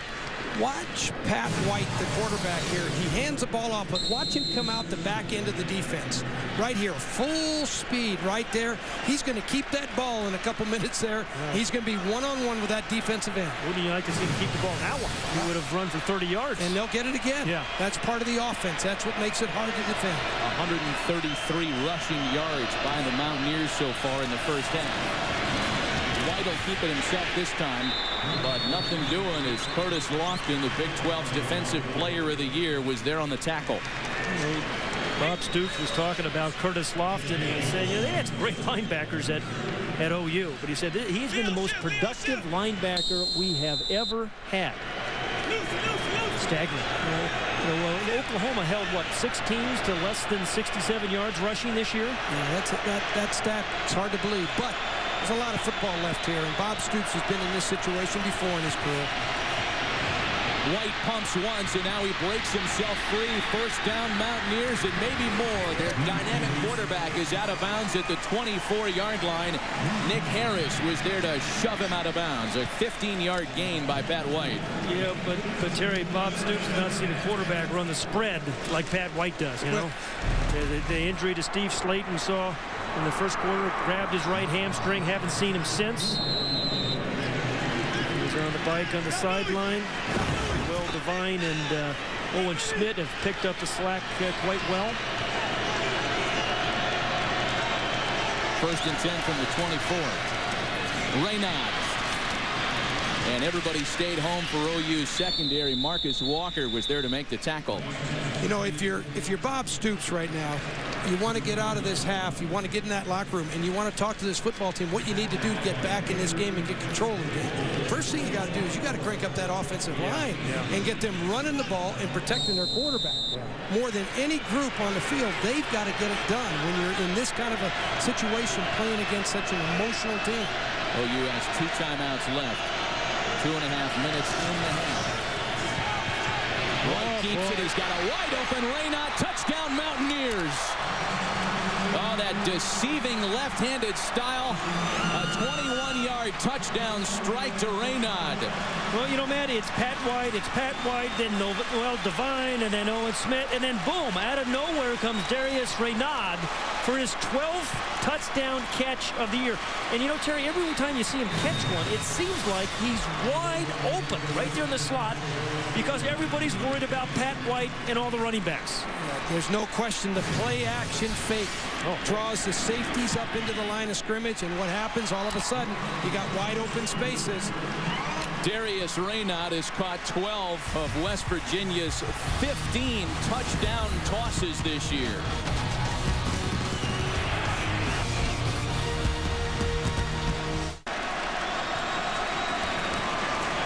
These aerials brought to you by Bud Light. Endless refreshment from start to finish. Bud Light keeps it coming. And Pat White and the Mountaineer offense have kept the excitement coming early in this Tostitos Fiesta Bowl tonight. 20-6 Mountaineers. You know, Matt, it's really time for Sam Bradford to respond to guys on the sideline. You know, it's easy to play quarterback when things are going well, but I think there are moments when quarterbacks really have to have those magical moments in games on the road or in bowl games. Things aren't going well, and Sam Bradford has 2.5 minutes and 2 timeouts remaining to get something going for the Sooners. But to do that, Pat, your offensive line's got to help you. You got to get protected, and you've got to be able to set your feet. Iglesias picks it up after a couple of bounces and is taken down at the 35. We check in with Laura Oakman. For anybody who thought this West Virginia team was not going to be into this game, I wish you all could see what I am watching. I honestly have never seen a sideline like this. They are high-fiving. They are chest bumping. They are hugging. There are guys literally standing up on the bench taking video. They have their cameras out taking video of the game right now. You know, it was amazing when we talked to the West Virginia players, including that man, Smith, Owen Smith, said this is the most important game I've ever played. Last game for Owen Smith, he said, hey, it doesn't get any bigger or better or more important than today's game. Well, and you lose all, your teammates are leaving. This is it. You're in that locker room. It's an emotional affair in that locker room, saying goodbye to your teammates. It's a hard thing to do. So Bradford trying to answer. He finds Iglesias, who had to change directions to make the grab at the 40, a 4-yard gain. Oklahoma needs a catch and run. That was a kind of a thrown behind him. They need to get a receiver on the move. A little bit earlier, they got Quentin Chaney down the field. Sam Bradford needs to throw it accurate, let a guy run after the catch. Again, OU with 2 timeouts left over the middle of the field. That one caught. Reed Williams makes the tackle on Joaquin Iglesias. Everybody's gone to the spread offense in college football. People are going to go to the 3-3-5 defense after this game. The first half of this game, that defensive football team is something else. Then when we were talking to Owen Smith, that haircut, he called it the business cut mohawk. If you wear a tie with that, he said. Right. The business cut. He's not going to need to go on any job interviews. No. There are people on Sundays licking their chops for him. He cleaned up the mohawk look a few weeks ago. Big important down for Oklahoma right now. 3rd and 2. Bradford out of the shotgun. Here comes Morty Ivy on the blitz, and it's caught by Iglesias right at the marker. It'll depend on the spot as Antonio Lewis had him covered quickly. I think he looked like he marked it short of the first down marker. And if it's 3rd and 2, how do you run a 3rd and a 1.5-yard route, Terry? I know it wasn't called at 1.5 yards. Coming up on the Southwest Airlines halftime show, it's performances by the West Virginia and Oklahoma marching bands. Chris, Jimmy, and Barry will have first half analysis and a feature on the incredible story of the 1951 San Francisco Dons, narrated by Morgan Freeman, something you won't want to miss. Well, you can see it right there. 4th and 1. They keep the offense on the field. OU 7 of 16 on 4th downs this year, and they are stuck. Make it 7 of 17. And the story of the first half, this West Virginia defense trying to get into the locker rooms at halftime with all kinds of momentum. Outweighed, Terry, by what, 30 pounds up front? It's been actually 40. Yeah, well, add 10 to what I just said. But look how many white jerseys are in every single hole. Yeah, every gap's taken with this front, and one of the reasons, Pat, is the emotion and the quickness. And you know what? They've kept the emotion. Sometimes you have the emotion for the first series or two, Terry, but you lose it. But, boy, a lot of guys playing their last game. And, West Virginia has plenty of time. They have 3 timeouts in over a minute, and they're in Oklahoma Sooner territory. Yeah, I think they'll go for the quick strike here and try to really put a knockout punch on them. An opportunity to take a 3-touchdown lead into the locker rooms. Devine pitches it back. The pass, and flags are down all over the field.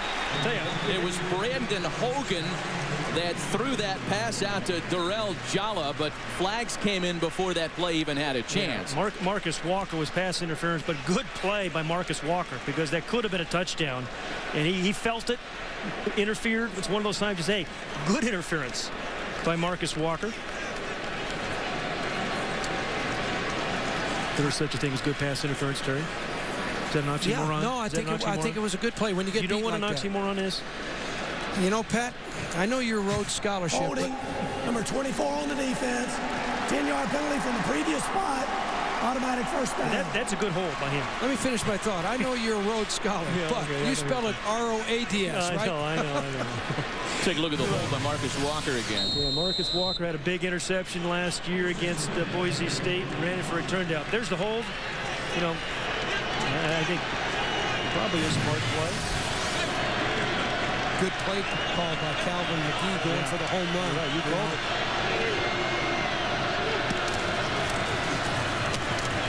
Schmidt. It takes a village to get him down on the ground. Lewis Baker led the charge for OU. And Schmidt picks up maybe 2.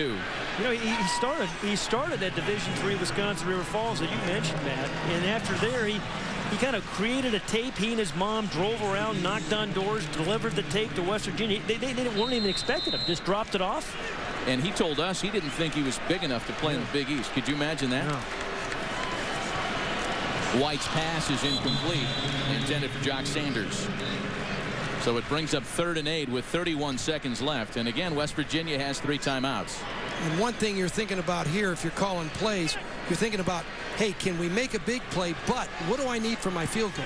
You know, how much yardage do I need to help my kicker? So if I don't get my 7 points, I can at least get 3 on the board after that great defensive stop on 4th and 2. As long as 49, so they need to get to the 32-yard line, which is just a couple of yards. Mountaineers are 2 of 6 on 3rd down so far. White keeps. He's got a seam. And tackled just shy of the 1st down. Curtis Lofton prevented the 1st down there. Right back into field goal range. Good play by Pat White. Just when he looked like he was getting bottled up, Terry, maybe gets sacked. And we got time ticking here, and Pat White finally calls the timeout. They got to get the field goal unit out there at some point. Well, they have 3 of them. You might as well just let it burn down to, what, 3 seconds or so? Yeah, they're doing the right thing here. They don't want another play after the kick. Yeah. A reminder, this Sunday, it's a Fox NFC wildcard matchup as the New York Giants travel to Tampa to take on the Buccaneers in round 1 of the NFL playoffs. Coverage of the wildcard begins at noon Eastern, 9 a.m. Pacific in high definition right here on Fox.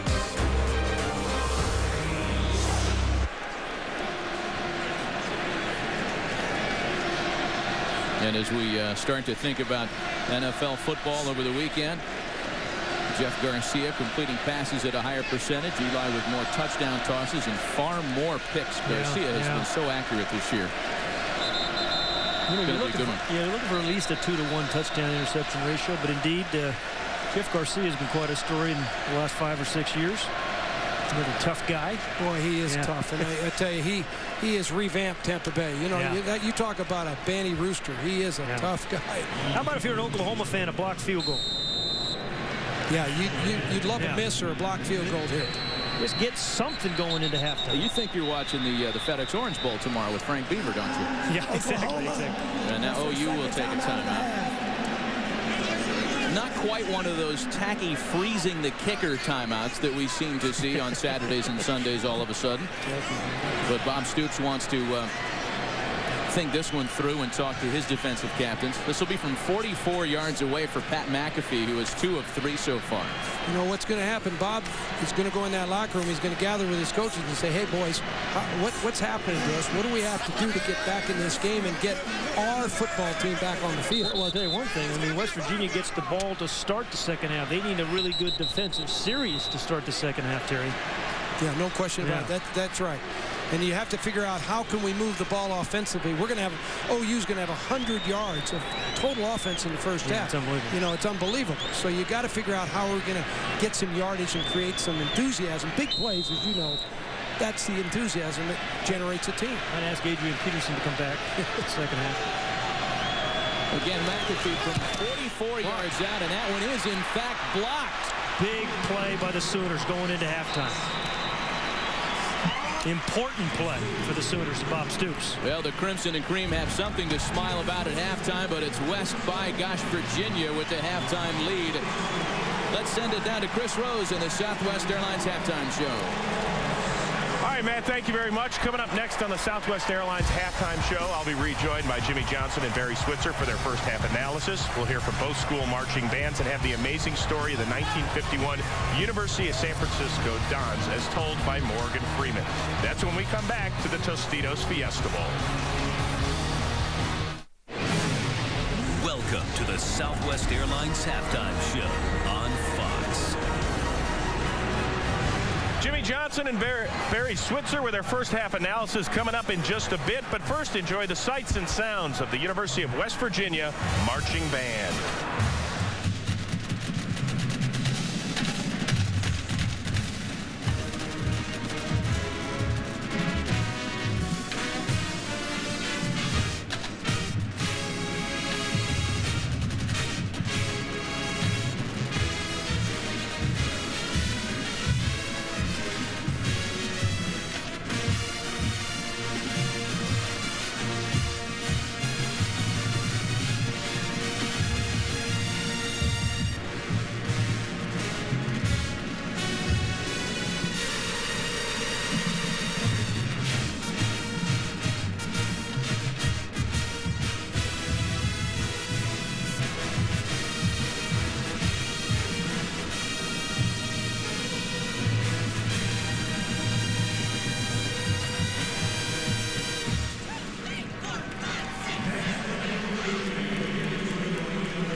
Virginia leading Oklahoma 20-6 in the Tostitos Fiesta Bowl. Jimmy Johnson and Barry Switzer will break it all down when we return to Glendale right after this.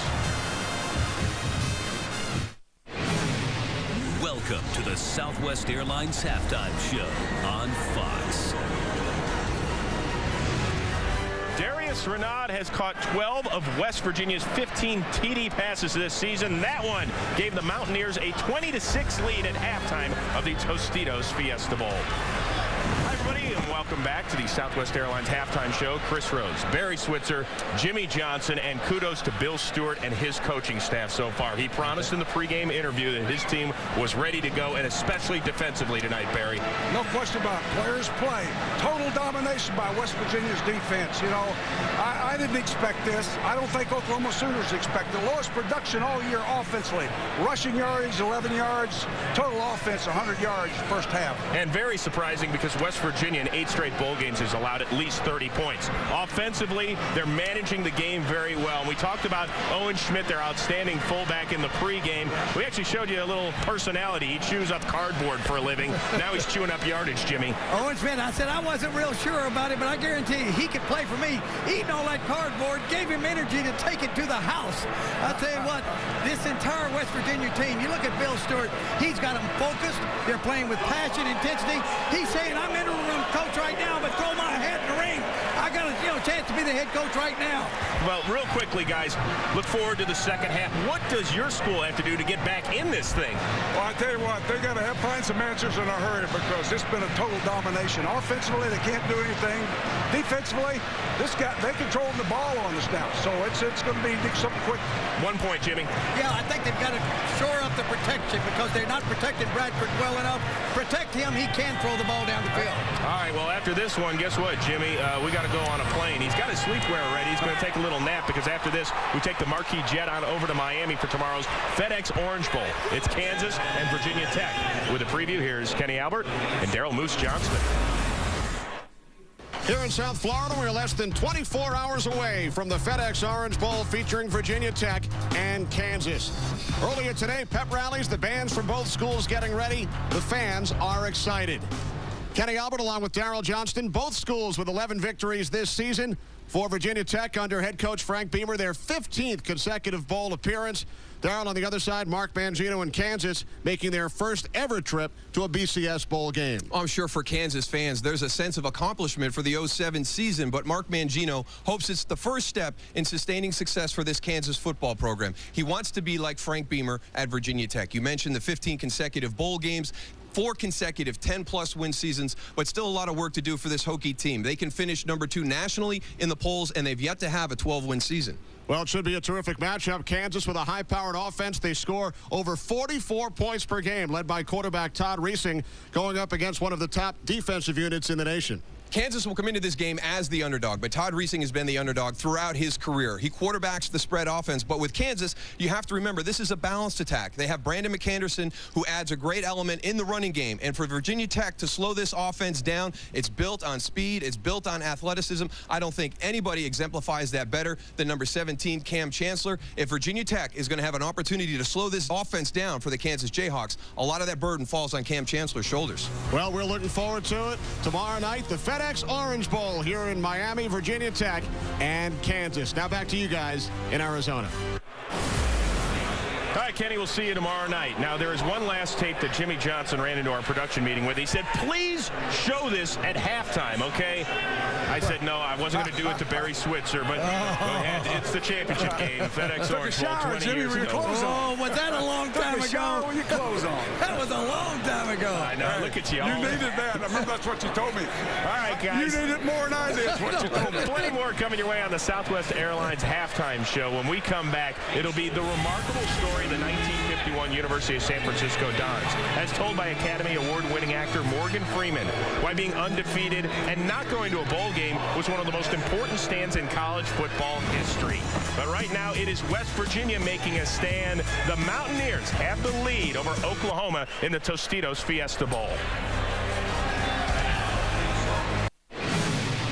Welcome back to the Southwest Airlines halftime show on Fox. Earlier, you heard from the University of West Virginia marching band. Time right now to turn it over to the Pride of Oklahoma. So enjoy.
Coming up, a college football history lesson. Morgan Freeman with the story of the 1951 San Francisco Dons when we continue.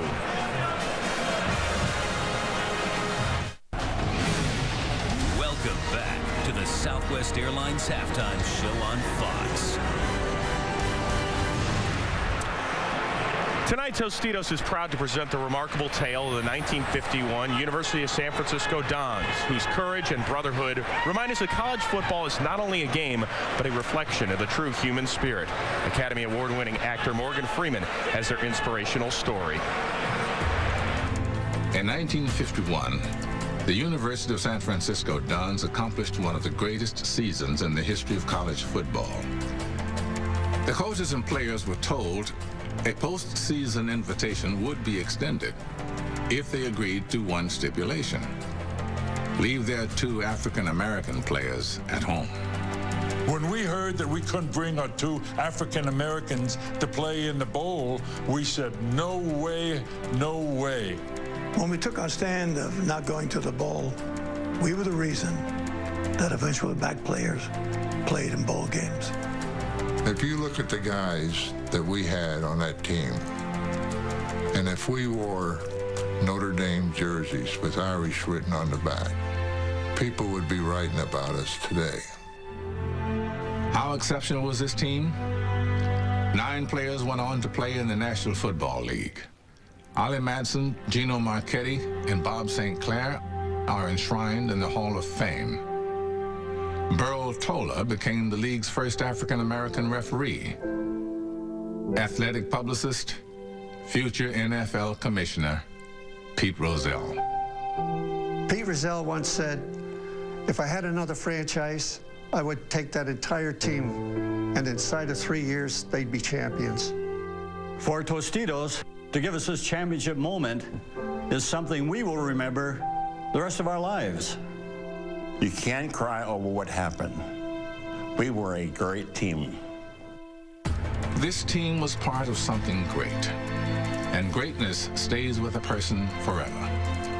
Their exploits may be ancient, may even be forgotten, but their integrity will never be questioned. These men lived it.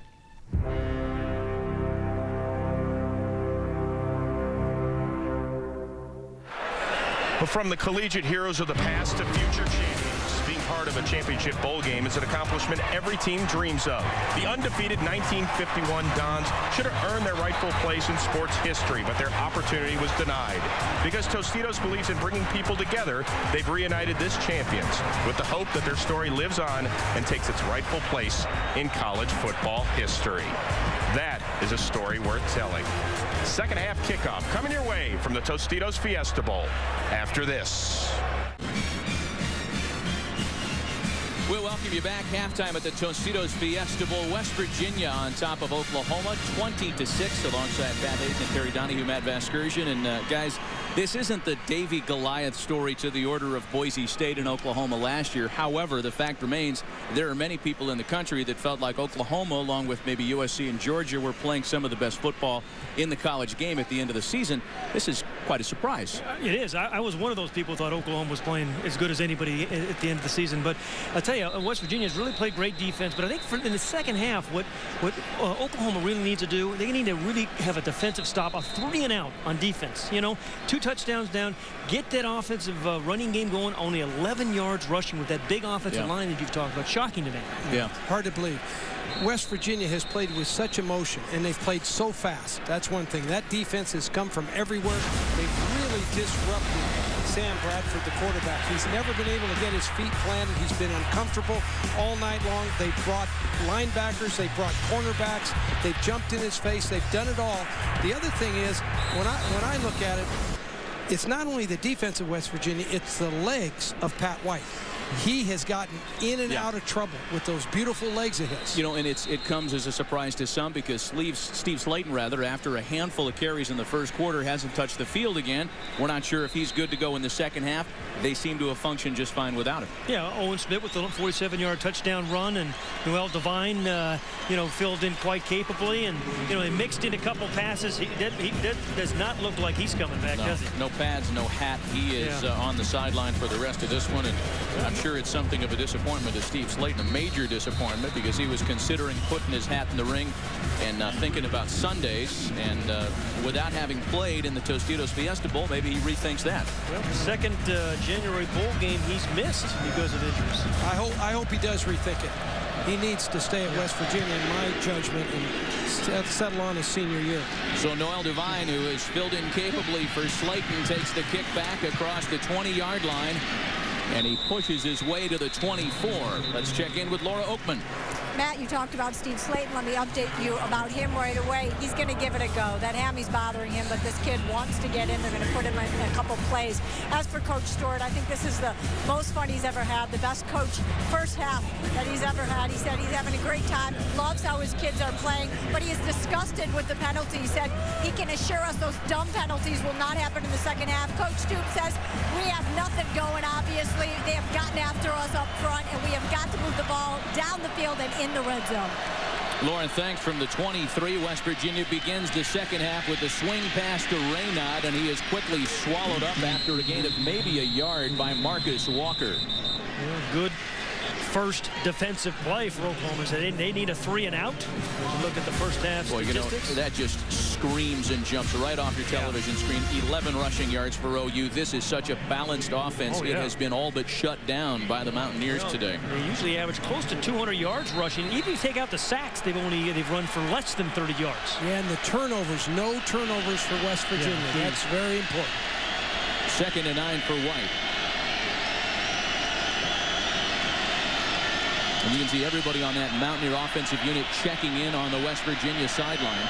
We got some insight as to how their offense runs earlier, and the call draws an offsides violation. Boy, that's when you had him 2nd and 10. Yeah, as you said, Pat, they need to come out here and play really well on defense and get offsides. Number 86 on the defense. 5-yard penalty to keep second down. And they need a stop. There's Bob Stoops. He's frustrated with that. He knows, hey, we played great on first down there. Let's go and play second down, and instead we give them an easy 5 yards. But if Oklahoma can get a stop here, they can get their emotion back into this game. Adrian Taylor, the redshirt freshman, had the blocked field goal just before halftime. He's guilty of the penalty, so 2nd and 4 now. The 7th penalty of the game charged to the Sooners.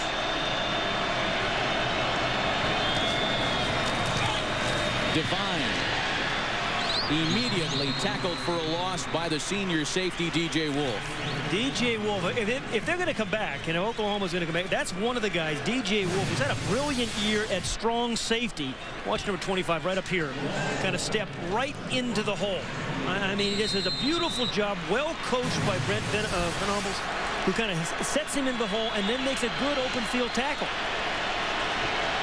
3rd and 5. Mountaineers are just better than 49% on 3rd down this year, the 6th best conversion percentage in the nation.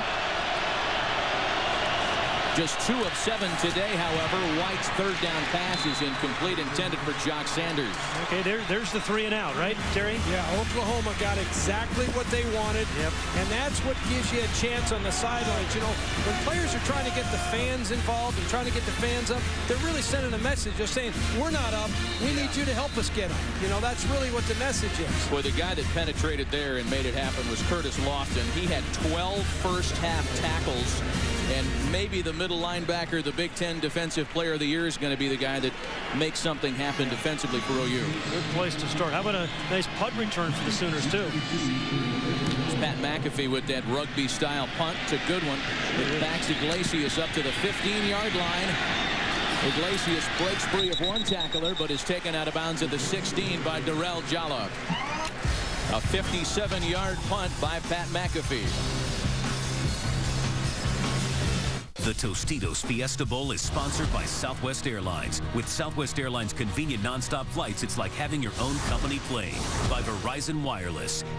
And by Gatorade. Every game needs a hero. Is it in you? Looking for Chevy Chase to drive the family truckster right across that sign in Old Town Scottsdale, not far from Glendale, where we are in the Valley of the Sun. 26 Mountaineers. And it's OU's first offensive possession of the second half. Alan Patrick is the back. Bradford with time and with flags on the field finds Iglesias at the 30. Tackled by Quentin Andrews. Talk about adjustments. That's the first time they've really rolled Sam Bradford out. Nice halftime adjustment by Kevin Wilson, the offensive coordinator. If you're having trouble in the pocket, get your quarterback out of the pocket. And a beautiful first down call. You're right, Pat, and look how wide open the receiver is. It's a double break and go. He just turns to the outside. The ball's well delivered, but there's a penalty against OU, and they're a little bit self-destructive. Boy, well, they had the whole night. 7 penalties in the first half. That's number 8. Now, you mentioned the offensive coordinator. As we check in on the flag, you mentioned Kevin Wilson. Bob Stoops' last 3 offensive coordinators are now head coaches. 2 of them, Mike Leach and Mark Mangino, of course, are in the Big 12, going head-to-head against Coach Stoops. He's done a great job mentoring his coaches and sending them on their way to have great careers. And Kevin Wilson's another one. I mean, his aggressive play calling, with an 11-point lead in the Big 12 championship game, I thought was beautiful. To the penalty, 1st and 15. Patrick. And Patrick breaks free into the secondary. Ryan Mundy trying to corral him, and it's Reed Williams that hits him in midfield. A big run by Alan Patrick, a gain of 38. And Matt, Terry, just what we talked about, right? End of the first half, blocked the field goal for Oklahoma. 3 and out on defense. Get the running game going. All 3 things have happened for the Sooners at the end of the first half and as we open the second. No question about it. And Alan Patrick here, this is what you need from your skilled players. The guys that are going to touch the ball, they got to create big plays. That generates enthusiasm and emotion in your football team. 1st and 10 from midfield. A play fake to Brown. Plenty of time for Bradford as he rolls and finds Iglesias across the 40. Joaquin Iglesias, OU's career bowl leader in receiving yards, adds 14 more. Right now, Sam Bradford has come out, and he's been hot this half. All of a sudden, he's starting to hit his stride and starting to get his rhythm. And again, going back to Pat's point, nice job by the Oklahoma staff moving the quarterback. Get him around. He can move around in the pocket. It helps him. This is a real good throw on the run. He finds a wide open receiver. Big play for Oklahoma. Just when they needed it. OU lines up with Chaney as the wideout. Gresham in motion on 1st and 10. And Bradford's first down pass is caught by Gresham. That's a guy you have to feature, I think. Jermaine Gresham only had 1 catch in the first half. 6'5", 263 pounds. And, Bob Stoops was talking about Jermaine Gresham. I was shocked what he said. He was saying that, he's got the kind of ability that Adrian Peterson had at tailback. He has at tight end, and there's 3 awfully good ones. 11 touchdowns right there by Gresham. Finley's a captain. Eldridge the best blocker on the team. Yeah, and when you split him out wide or put him in the slot like they do, and you're playing strong safety, you're talking about a guy 6'5", 265. Well, there he was. Yeah, he was there. Yeah. But, that is a physical guy that strong safety's got to try to match up with. Going in the first half, guys, OU tight ends caught all of 1 ball. Brown. And across the 20-yard line. I can just tell you this, fellas. There's a different tempo with OU right now. You can see it. You can feel it. All of a sudden, this is the OU team that we've come to expect. They came into this game scoring 43 points a game. Johnny Dingle is the injured Mountaineer. The first half, Johnny Dingle had a sack, caused a hold. Yeah. Boy, he is a huge part, of course, of that 3-man front. Second team All Big East out of Miami. If he made second team All Big East, the other guys who made first team must have had really good seasons. Yeah, 17 tackles for loss, and you're on the second all-conference team. And Bill Stewart, the head coach right there, was saying to us yesterday about Johnny Dingle. He said he was really an important element to this game, applying pressure off the edge. And boy, Johnny Dingle did in that first half. And this is what happens in football. Guys are going down on you. You know that you're counting on you, the head coach, in your first game. You're making your debut, and you want all your players out there, and all of a sudden a guy like that goes down, or you lose Slayton, and I'm telling you, your gut starts churning, but you keep playing through it. You just keep playing. Yeah, I'm always surprised with coaches who are surprised they're going to get guys hurt. It happens every week. He's telling one of the officials he's been chop blocked for the last 30 minutes as he hobbles off the field.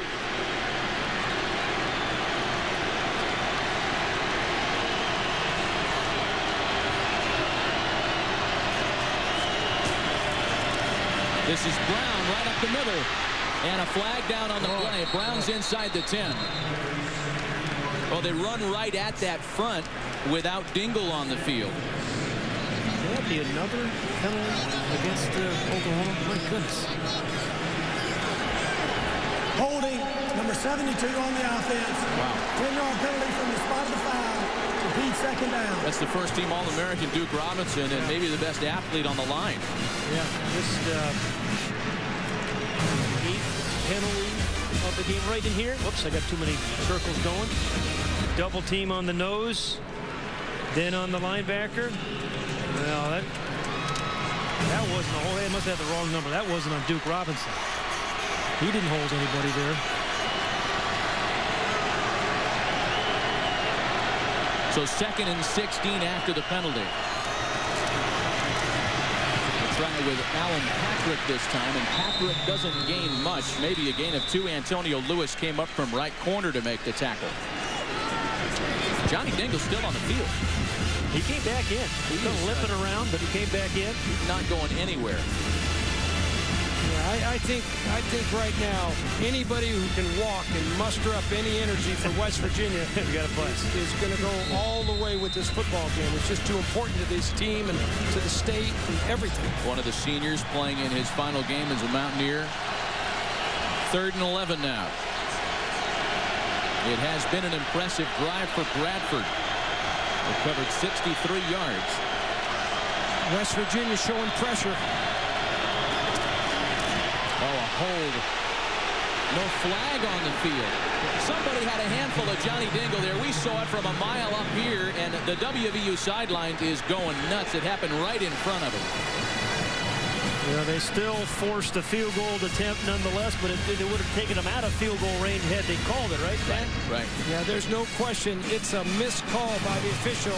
They simply miss it. I don't blame them. Right you can see it right here. Yeah, Brandon Walker's got a, that is an absolute hold takedown.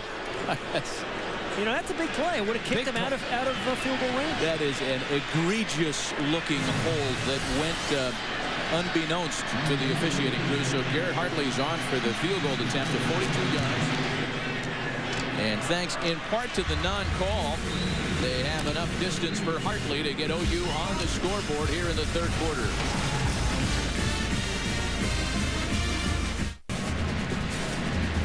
Nissan and the all-new 2009 Nissan Murano are offering fans a chance to attend the 2009 FedEx BCS National Championship game in Miami. Log on to www.foxsports.com/Nissan Murano for details on how to enter for your chance to win.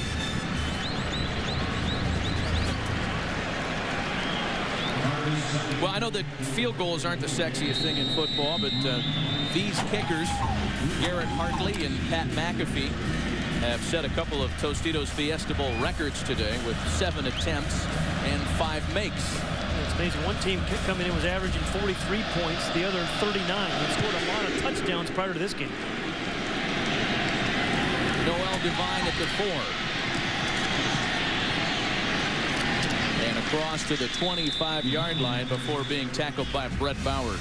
Hey, man, let's go back and look at the touchdown that made it 20-3 in that second quarter. Then watch the play-action fake that Pat White makes. The effect on the defensive backs, that's the key thing. Great fake there. It takes the defensive back, the strong safety, who should be playing the post area, right, Terry? Yes. And it makes the wide receiver big opening spot for Reynard to catch an easy touchdown pass. So you run it, you fake it, and then your receiver comes wide open at the post. Noel Devine tackles at the 30-yard line. Devine picks up 6. Adrian Taylor there to make the stop for OU. Pat, going back to your point, when you can make pass look like run and run look like pass, you're cooking on offense. And it makes it hard on defense, doesn't it? It really does, and that's the game when you're trying to make it look the same. The defense can't read it. When they can read and recognize, they can jump it. Call it 2nd and 5 now for the Mountaineers. With Schmidt in the backfield, blowing up his man. And it's White who utilizes that big block to get a couple of yards in front of DJ Wolf. You know, this second half here has gone just the way Oklahoma's wanted it to go, coming out of the locker room. You know, you talked about the block field goal they had right at the end of the first half, but then they come out here, and so far in this half, they're moving a little different. They're playing with a little higher intensity, and West Virginia has got to make sure they keep playing wide open and don't sit on a 20-9 lead. Schmidt comes off the field in favor of Devine on 3rd and 2. You see the OU bench trying to hoot and holler some enthusiasm.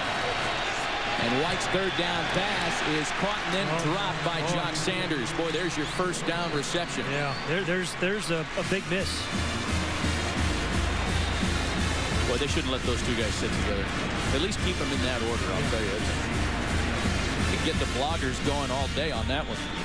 Well, there's a missed opportunity for West Virginia there. Boy, he had him open for the first, just a drop ball. And, you know, Terry, you just talk about the momentum swinging. Right. Don't you feel it going sooner way? Yeah, you do. You feel it swinging just a little bit. And anytime you're playing 3 downs and out, you're feeling real good on your sideline. You're saying, okay, now we're in the rhythm.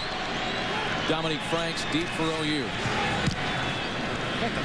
And McAfee has another good one on launch. Oh, boy. Franks fumbles. Ball out. And OU goes out of the back of the end zone. The safety is recorded for WVU. Nick Harris was down there among others. And it all started with the big rugby-style punt that brought Franks back about 10 yards to catch the football. They're going to sort it out, though. Did you see a safety call? The ball was muffed into the end zone down there. It will be a touchback. 1st and 10 on the 20. So we get the proper ruling from referee Steve Shaw. It is a touchback. And OU catches a break. Boy.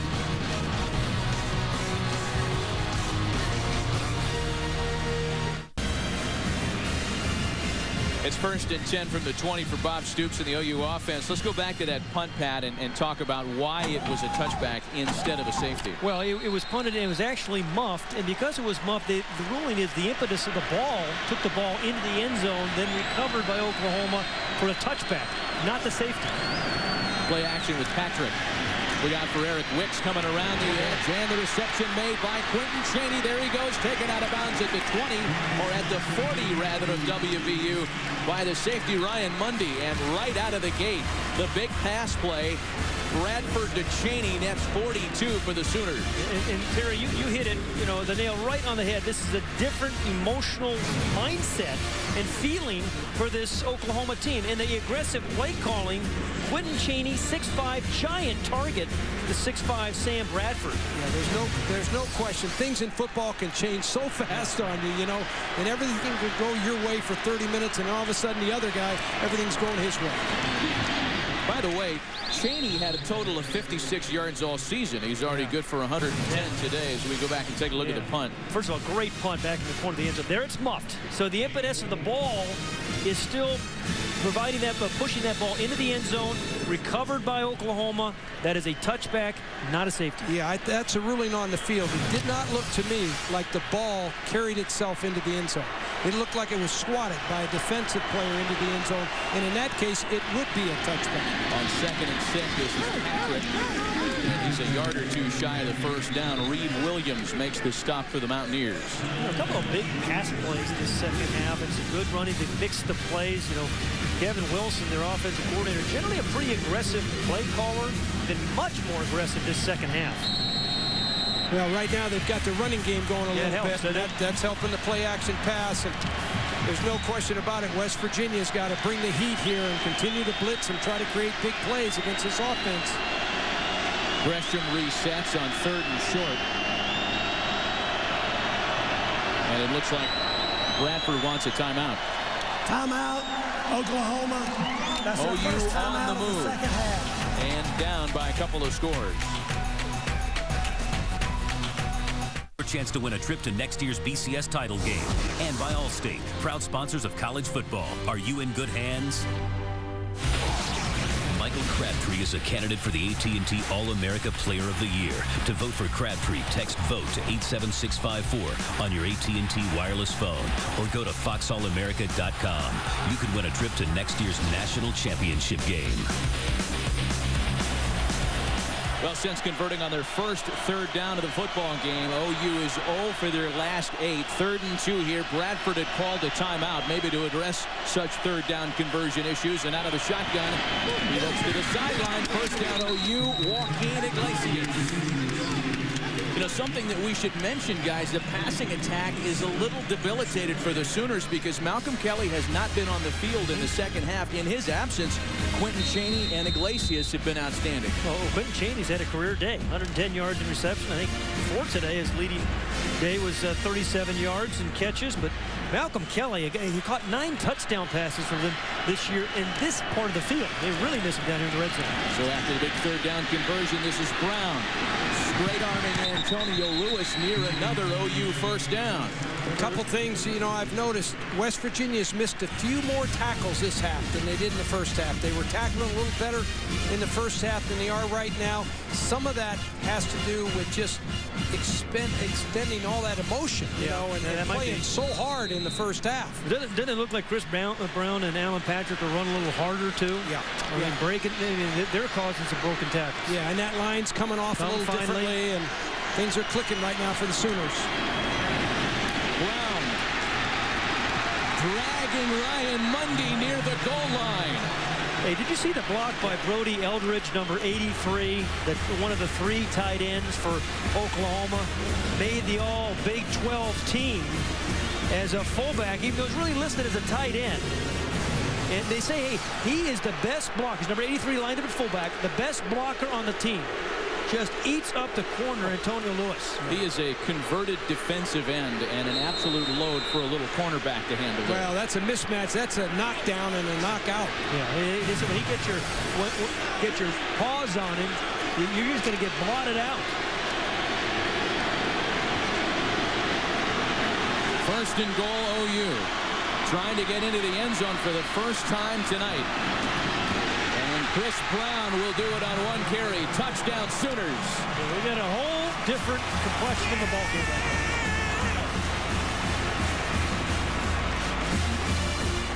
Well, Chris Brown, whose big work has come in big games, 5 of his 9 touchdowns came in 2 games versus Missouri, is good for OU's first touchdown here tonight. I remember we were talking to Kevin Wilson, the offensive coordinator, about Chris Brown. He said, he's not flashy, but he gets the job done for us. You block 2 yards, he'll get you 4. You block 4, he'll get you 7. Well, I like the combination of Patrick and Brown. When you start alternating backs and letting them roll like that, which OU has done this half a little bit more, now all of a sudden we got ourselves a ball game. And they're going to try for the 2-point conversion here. I think this is early to go for 2. I would agree. I think this is a little bit early in the game to go for 2. And the pass is incomplete, intended for Iglesias, so it stays a 5-point game. That was their first attempt at a 2-point conversion this season.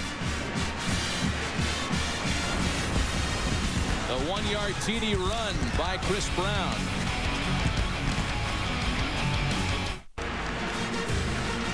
Well, OU's into the end zone for the first time tonight. We take a look at the Taco Bell impact players of the game. Patrick White had the big first half, balanced between his feet and his arm, and Sam Bradford has thrown an interception. It came early, but of his 164 passing yards, 75 of them this quarter. So he has totally turned it around after the halftime adjusting that Kevin Wilson and Bob Stoops went through. Well, and we got us a lot of football left, and I'll tell you, the impact player of the game at the end of the game may be a whole lot different than it is right now. I agree with who they are right now. Onside kick attempt. Onside kick recovered by the Mountaineers. Well, you know what, Terry? You said the 2-point play was too early. The onside kick, maybe too early. Ridwan Malik was there to recover the onside kick for West Virginia.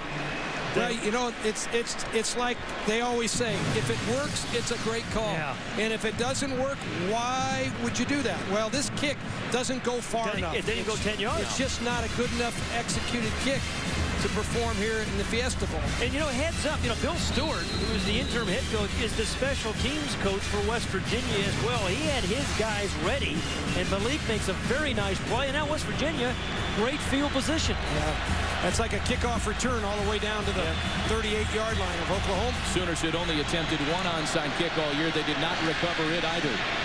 White on a play fake, keeps it trying to get around the left side. He's bounced out of bounds after no gain by Darian Williams. Again, surprising call to me, Terry.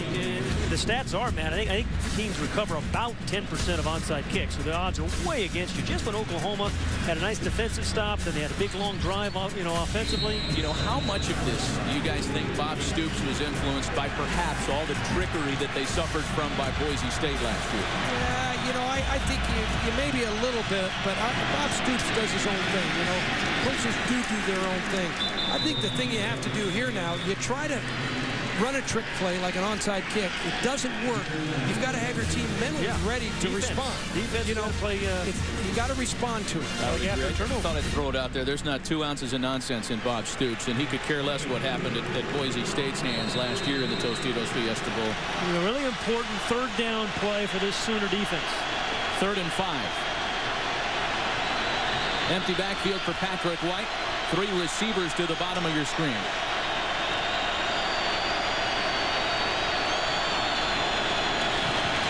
Oklahoma blitz. Boy, the blitz pickup was perfect as White runs himself a first down. Lofton makes the tackle, and that is Pat White at his very finest. First down, Mountaineers. Fellas, there's nothing harder than coaching defense and trying to account for the quarterback on a blitz. That's the hardest thing there is about defensive football. You design blitzes. Oklahoma brings pressure here. It's a well-designed blitz, but the legs of Patrick White, that gets him off the hook. Well, Patrick White continues to rise up the charts of NCAA quarterback rushers. He just passed Eric Crouch on the all-time list.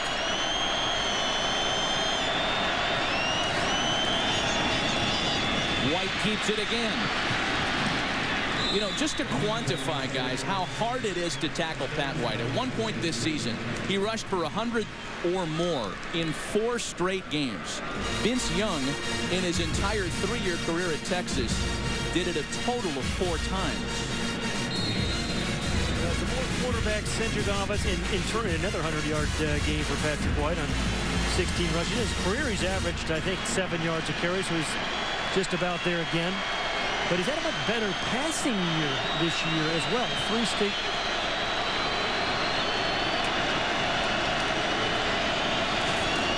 On 2nd and 3, why not stick to Pat White? But the middle is duly clogged on this occasion by the redshirt freshman Gerald McCoy, the Big 12's defensive freshman of the year. You know, a lot of people talk about the spread offense, which is what West Virginia runs. Well, the spread offense, it's a combination of the old shotgun offense, the old single wing, and the wishbone. And it takes all those elements of great offenses and it combines it into one package. That's why it's so hard to defend. Doesn't it help when you have number 5 at quarterback, though? Yeah. Oh, the whole thing is the quarterback. Yeah. You got to have a runner and a guy who can hit some balls for you at the quarterback. 3rd and a yard.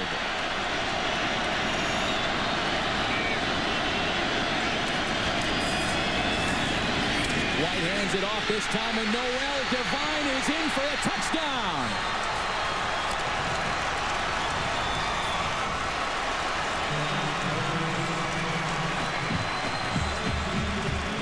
A player whose last name really epitomizes how good the WVU running game has been all year. Devine for 6.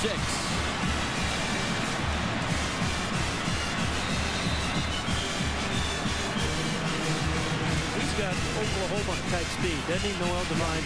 He is quick. He really is. Big freshman year for Devine. Well, the redshirt freshman whose high school exploits can be seen all over the internet, and a guy who's got his own Wikipedia page has redistanced the Mountaineers from OU. Some really good blocks by Smith, number 35. He had a 47-yard touchdown run. That time he clears the way for Noel Devine to score. And you can see it open here. There's air in that defense, and that's what you love to see as a running back. You love that air. Yeah. Great Looks brought to you by DLP and the amazing picture cam. DLP, the official HD TV of the BCS on Fox. DLP, it's amazing. It's the mirrors. And Noel Devine running like he's covered in smoke and mirrors here tonight. You see the block, though, by Owen Smith? Yeah. Right in the perimeter. Physical. Yeah. Very physical. You know, going back to the onside kick, the ill-fated onside kick. Those are things that stay with you forever in your coaching career. If you don't win the game, if you win the game, you forget everything. Yeah. But if you end up losing a football game, you go back and you can't sleep at night because it's torture for you. You wonder, why did we do that? And chasing the points too early on the two-point play, as you mentioned. So, you know, again, Sam Bradford, still plenty of time. They need to respond again, right? I mean, right back at it. This is what makes the game fun if you're a quarterback. You know, answer the bell.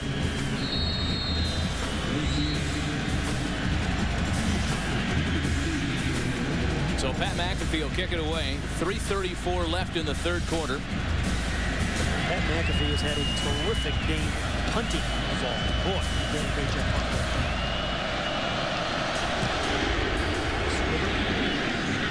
And it bounces its way to Joaquin Iglesias, who starts the return at the 4. The flags in the backfield, and Iglesias turns the corner across midfield. McAfee in his way, and Iglesias is wrapped up by the kicker at the 33. Check in on the flags here, of course.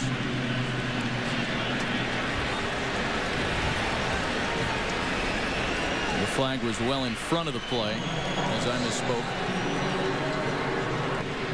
During the return, holding number 5 on the receiving team. 10-yard penalty from the spot of the foul. It'll be 1st and 10. That's 10 penalties. The 10th penalty on OU, and this one's charged to Nick Harris as we check in with Laura Oakman. Well, you guys, Noel Devine makes it look so easy, but his high school coach said he wouldn't wish this kid's path on his worst enemy. Noel lost both of his parents to AIDS and saw his best friend murdered. Everyone who meets him loves this kid. He actually worked with Deion Sanders, who tried to adopt him. At 19, just 19, he is flourishing on and off the field at West Virginia. He's even drawn comparisons to Barry Sanders. What do you guys think of that? Pretty lofty. I tell you, he's got some quick. He's got speed. OU keeps it on the ground. And it's Alan Patrick for a gain of 3. Excuse me, man. I just love those stories about guys overcoming so many things that it's hard to imagine. Well, and just think of him tonight. Steve Slayton goes down. You know, he's the star of the team, 1,000-yard rusher, 55 touchdowns in his career. He's down for the game, and all of a sudden, this guy gets his opportunity, and there you go. Well, we're having an opportunity tonight to see why Steve Slayton's carries are down this year. Yeah, precisely. You got to distribute the ball with all these weapons. Manuel Johnson splits wide. Batted down. Morty Ivy, who had a huge game in the big conference win versus UConn to seal up the Big East title, is here to swat it away. You look at Morty Ivy, he just looks like a good player. You know, 6'3", 235-pound outside linebacker. Got some leaps here. Had a big year as a pass rusher. You know, 6 sacks. He forced 3 fumbles, recovered a couple more, had an interception. Did just about everything for the Mountaineer defense this season. Well, and you can't blame Sam Bradford for that. You know, you got a guy right in your face, Pat. You've been there. You know what that's like. Yeah. It's hard to get rid of the ball with that kind of pressure. Sooners are 2 of 10 on 3rd down tonight. Bradford's pass is caught by Joe John Finley, well shy of an OU first down. He's watching Reed Williams. I think it was Reed Williams off the corner on a pass rush. Boy, just so quick off the ball, these defensive ends for West Virginia. That was a hold. You saw it, Pat. I saw it. Yeah, there was another hold by the OU offensive line. Absolutely. Watch down here. Whoops, I missed it. It's the left part of the screen. Yep. You've got Big Phil Lodeholt there trying to block. He's 352 or so, and he's trying to move out on a smaller, faster guy. You just can't get protected. Give speed the nod over the size today. We spent so much time talking about how beefy the OU line is. They have been out-quicked tonight. There, Brian, you say luck follows speed. Null punting to Von Rivers. Rivers slips at the 19. And he is wrapped up at the 25-yard line. Demario Pleasant making the special teams tackle for OU. These aerials brought to you by Bud Light. Endless refreshment from start to finish. Bud Light keeps it coming. Here at University of Phoenix Stadium in Glendale, Arizona. You know, guys, if I'm Calvin McGee, the offensive coordinator, and Bill Stewart, the interim head coach, I'm thinking knockout right here. If I can get me a big play right now, and I can maybe knock out my opponent if I can put one on him right now. So don't be surprised. It's a real play-action passing here, looking for the touchdown. Well, Pat White is a walking 40-yard gain. Divines. And he slips between a couple of tacklers and is taken down at the 27 after a 3-yard gain by Darian Williams. Well, he's not a very big guy, is he? I mean, you look at that guy, 5'8", 170 pounds, and it's not like he's ripped. I mean, he's a good-looking athlete, but he's sleek, and he's just not very big. You look at his legs. And that's why he's a great role player. You know, Slayton gets most of the carries, but he gets a few himself. Boy, I'll tell you, West Virginia has run all over what has been a great run defense all year for OU.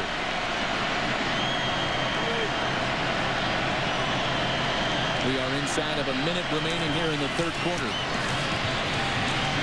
White's across the 30. Cuts it back inside. Pat White at the 40, the 30-yard line, and finally taken down by Dominique Franks. You know, he was almost tackled 3 different times. He just kept going. Well, you know, OU has played a lot of spread offense. You know, they've played Texas A&M. They've played Missouri. They've played against this offense, but they haven't played against the guy that has the moves, the avoid, the speed that Pat White has. Yeah, you know, he's only a junior. You mentioned he's coming back. Good chance of winning the Big East Offensive Player of the Year for the 3rd straight year next season. Man, he's been injured in 4 different games, but still had a spectacular season. White flips this to Raynaud, and Darius Raynaud continues to gas the Sooners' run defense. Touchdown, West Virginia! The 42-yard run by Pat White, and then a 30-yard touchdown scamper by Darius Raynaud. And you know what, Matt?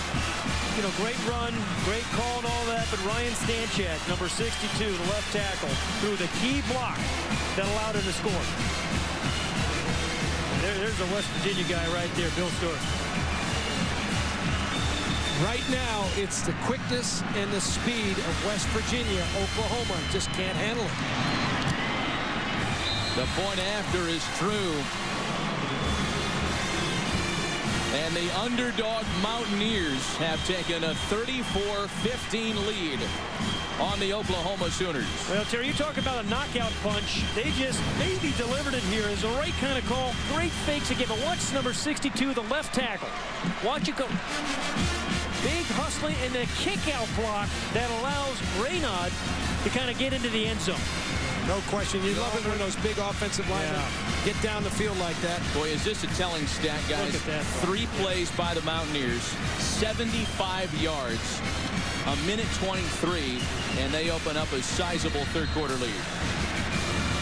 Well, I don't know if that's a knockout punch. I've been in enough games, I can tell you this, that you can come back in football, in football games. And Oklahoma came back against Iowa State this year, and they've been in this situation before. There's a lot of time left in this game. I can just tell you, though, the momentum has certainly come back again. I thought OU had it early. Big Mo has changed teams. They had it early, but now West Virginia's grabbed it again. West Virginia has 280 rushing yards tonight. The last time OU allowed 300 rushing yards in a game was 1993. This just doesn't happen to the Sooners. We all know West Virginia is looking for a coach. Pretty good guy down there doing a job down there tonight. Bill Stewart coaching his team. I think his interview's going well. Yeah, that's right.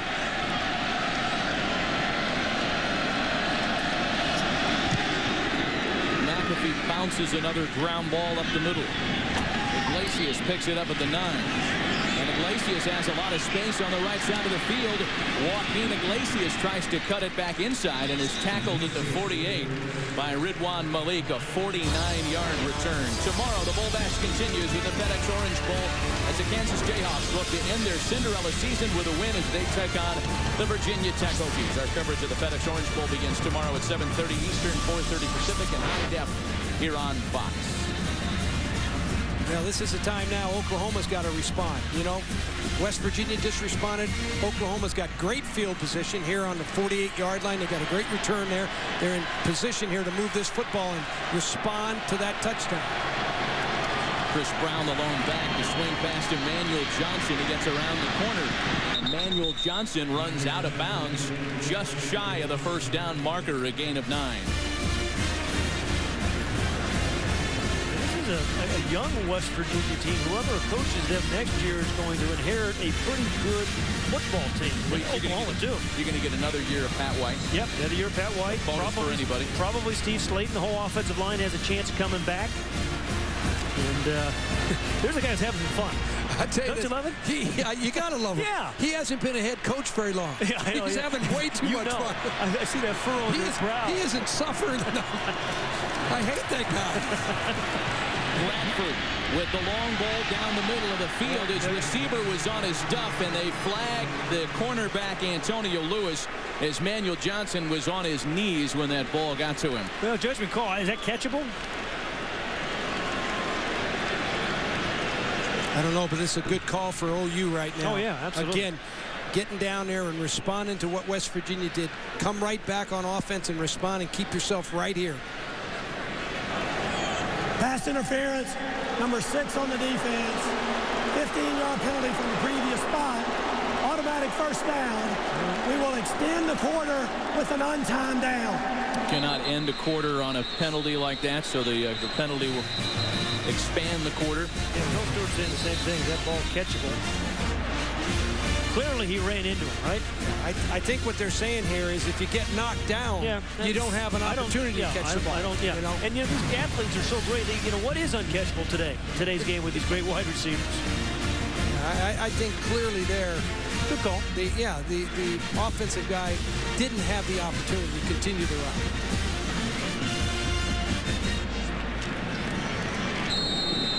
So an untimed down, and this will end the third quarter. And extended one play here because of the penalty. Brown branches across the 25 and is moved by Reed Williams. Well, Bill Stewart's trying to become the first interim coach this bowl season to win a game. His Mountaineers are on top 34-15.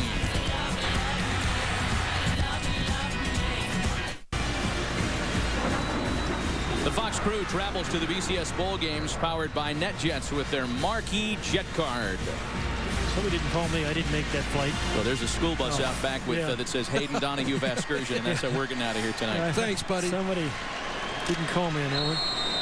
Well, Bob Stoops trying to put a little octane back into his offense. Fourth quarter underway.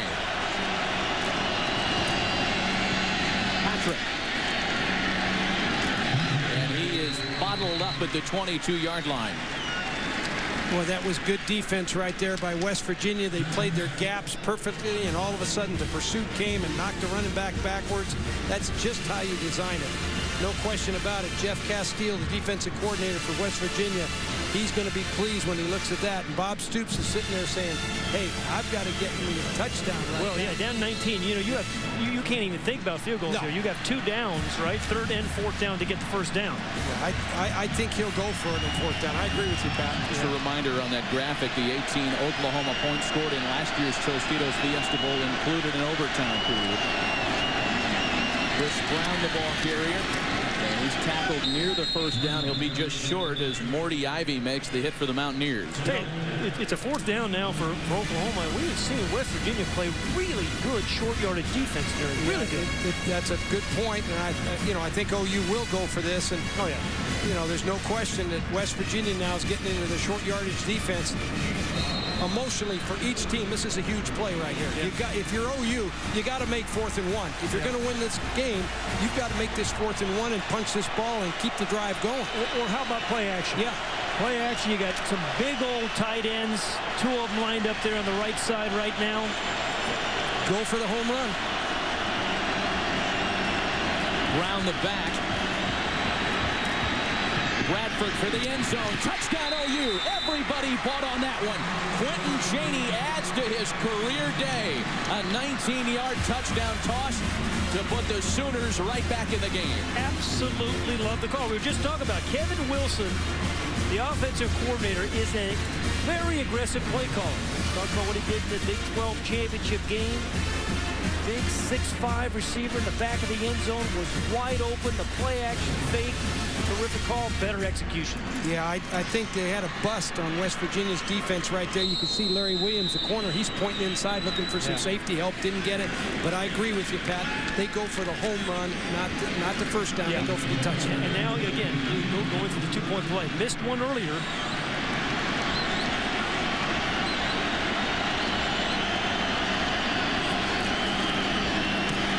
They keep it on the ground this time, and once again, OU falls short.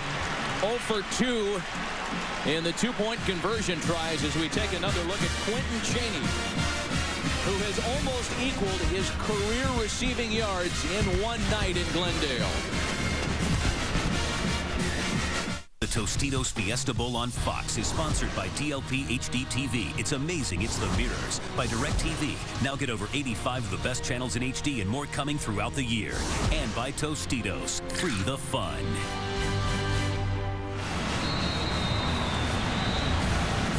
Well, so far tonight in the Tostitos Fiesta Bowl, the Mountain Man has outrun the Sooner Schooner.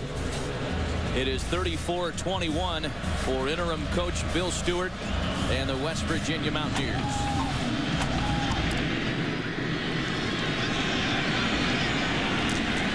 Vaughn Rivers from the goal line. Rivers still going, but taken down by a couple of bodies at the 21-yard line. Brian Jackson leads the way for the Sooners. One of the things when you're playing against Pat White, you want to make sure you build a fence around him and keep him pinned in. You want to keep him in the perimeter. You can see all this space out here. Watch Pat White here on the pass. As soon as OU's defense comes inside, you can see what he sees. He feels all of that space out there in the green grass, and watch him go. The guy will pull the ball down, and this is what kills you as a defense. When you don't keep him contained, build a fence around him. Pat White responsible for 241 of the Mountaineers' 377 yards of offense. The home run ball, and there they go! Tito Gonzalez, touchdown Mountaineers! 79 yards, and just when you start to worry about Pat White in the running game. They break off the big pass play. Yeah, Calvin McGee, offensive coordinator. Great call by Calvin on his way to the University of Michigan. Asked his team whether, hey, would you guys mind if I come back and coach in the bowl game? They said, come on back, Calvin, if you call him like that. He ought to be up there clapping. Yeah. I'll tell you what, I'd be clapping if I was him too. But again, I'm going back. Oklahoma, you can't stay on the canvas. You just responded. Now you got to get back up and go again. You still got 13 minutes left in this ball game. Now, Tito Gonzalez's first career touchdown came in the Gator Bowl last year. His longest career touchdown reception makes it a 41-21 lead for West Virginia.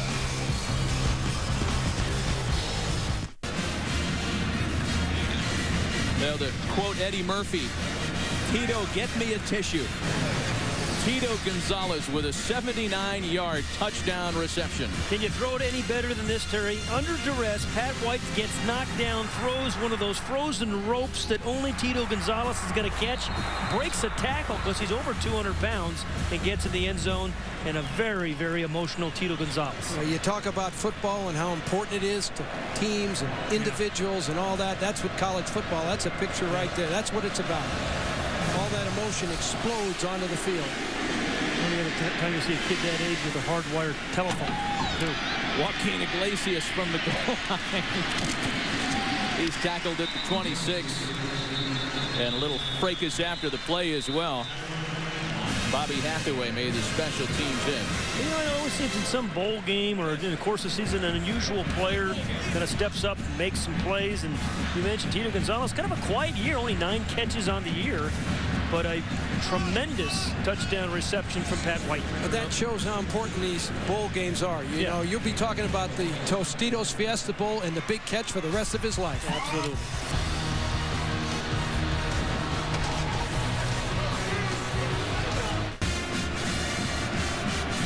Well, the Mountaineers are just under 13 minutes away from a Tostitos Fiesta Bowl victory. And while Steve Slayton has not played a role since being injured early in the game, Tito Gonzalez, Jock Sanders, Noel Devine, and certainly Pat White have been right at the middle of their success tonight. The Sooners hoping time won't run out on him. A flag on the play as Alan Patrick is the ball carrier across the 30.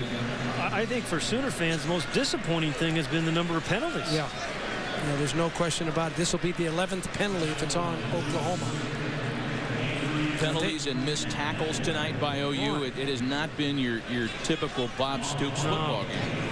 Bob Stoops is a heck of a football coach. Won a national championship in 2000. Holding, number 79 on the offense. 10-yard penalty from the previous punt. Repeat first down. He's had a rough day. Phil Loholt has had a rough day at left tackle. Yeah, he really has the speed and the quickness of the game. Bob Stoops, son of a coach, and grew up Youngstown, Ohio, one of 6 kids. 3-bedroom house, he was telling us. And used to ballpark was down the road, play all their football, baseball, and games down the road. Coaching family, the Stoops, of course, he's got a couple of brothers that coach up the road in Tucson at the University of Arizona. But something tells me that the desert air just doesn't really breathe real well for Coach Stoops these days. 1st and 20 after the penalty. The 11th of the football game charged to the Sooners. On play action, Manuel Johnson. Out across the 20. I'm just going to finish it up on Bob Stoops, and he was telling us the other day, you know, his dad coached at Cardinal Mooney High School there in Youngstown for 28 years, was the defensive coordinator, and actually died on the sideline coaching one of those games. And his brother, Bob's brother, Ron Jr., is now the defensive coach there still. Yeah, Bob Stoops, I covered his team when he was at Florida as a defensive coordinator, and we were doing games there. He worked for Steve Spurrier. I've known Bob Stoops a long time.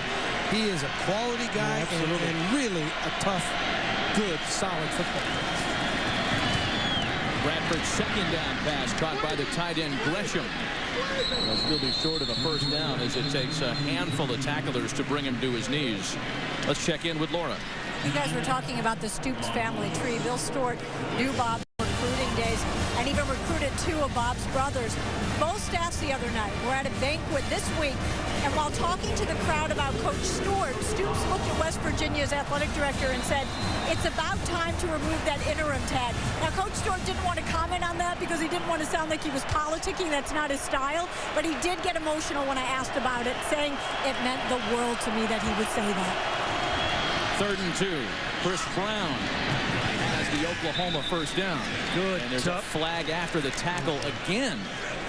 Good tough run by Chris Brown. Knew exactly what he needed to get the first down. One of the things Oklahoma's got to think about, they're 20 points down right here. You got to be thinking about no huddle offense. You know, the clock's the enemy right now. And personal foul, face mask, number 6 on the defense. 15 yards from the end of the run, first down. You know, you got to be thinking from a strategic standpoint. Okay, I've got to get 3 scores here. Get in and out of the huddle. And I got to move that clock, and I've got to play fast now. I don't have a lot of time. The clock is not the ally; it's the enemy. And some wide receivers have to think about maybe breaking a tackle or 2, right? Terry? You got to get some big plays. Yeah, make some plays after the catch. I mean, this is the guy down here who's made most of them today for the Sooners, Quentin Chaney. The 2 leading receivers in this game, Chaney for OU and Gonzalez for West Virginia, had less than 200 combined receiving yards all season. And a flag on the play. And let me tell you, not only can Quentin Chaney, not only can he catch a ball, he can sell a call too. Well, there are going to be 2 penalties. There's going to be pass interference and then a personal foul, I believe. Yeah, I agree with that, Pat. I saw it, and I agree with you. 30 yards coming up. Yeah. And that's what kills you. If you're West Virginia, you know, and you're over there, Bill Stewart's thinking, we got this thing, we've got it, but it's never over. Well, it's 11 minutes left, too. It's just never going to go away until the game is over. It just doesn't die like that. This is a team, Oklahoma, capable of big plays. 35 plays or 40 or more yards this season. There were 2 fouls. Pass interference, number 19 on the defense. That penalty will be enforced from the previous spot, 15 yards. Then there was a dead ball, personal foul, number 21 on the defense. That penalty will be enforced at the end of the penalty. It will be a first down. I mean, again, we said, hey, this is the guy, get the ball to. Chaney's had the big day for you. There's the hold, or the pass interference, looked like more of a hold, and then there's the personal foul. Yeah. Pretty easy to call out. Yeah, the second call was a lot easier to make than the first call. The first one might have been a hold more maybe than a pass interference. Chaney did a nice job to sell that too. Yeah, you're right. Arms, the big elbows and kneecaps, wide receiver. If he moves and flails a little bit, it's a lot easier for a call to be made. Yeah, he's going to win the Lawrence Olivier Award tonight. Show my age a little bit. Well, you know, 15-yard penalty is one thing. A 30-yard penalty, that's a different deal now. Jacob Gutierrez has checked in at tailback for OU. He's one of Bob Stoops' favorite guys, Gutierrez. And we said, you know, when Adrian Peterson came, he went to Jacob and said, you know, you can transfer if you want. We'll help you get there. But he said, no. I want to finish my career here. And he's been a great student, great kid. A couple years ago at the Holiday Bowl, Jacob Gutierrez on Christmas Eve in San Diego went up to one of the volunteers with the bowl committee and said, take me to a soup kitchen, I want to serve dinner. Didn't make any big deal about it, didn't do a press release on it. Good. Brown checks back in. Bradford has Iglesias all by himself. Touchdown Sooners. Don't count this Sooner team out just yet, Coach Donahue. Oh, I didn't. I told you, get in no-huddle offense and fight the clock, and all of a sudden now, you know, things have never gone away. You know, they don't go away like that in football. Well, after 2 missed two-point conversions, kicking units on the field here. OU's just got too much history, too much tradition, and too much pride not to play all the way through this game. Not to mention a bunch of talent. Yeah, I was just going to say that's pretty good coaching, too. And they've got some real talented wide receivers. Iglesias is one of them. I'm going to tell you, 10 minutes and 20 seconds in a ball game is a lifetime. 2-touchdown football game, fellas, as OU is on the scoreboard here in the 4th quarter. The Tostitos Fiesta Bowl on Fox is sponsored by the new AT&T. Your world delivered. By the Ford F-150, built Ford tough. And by Taco Bell, big fans of College Bowl action.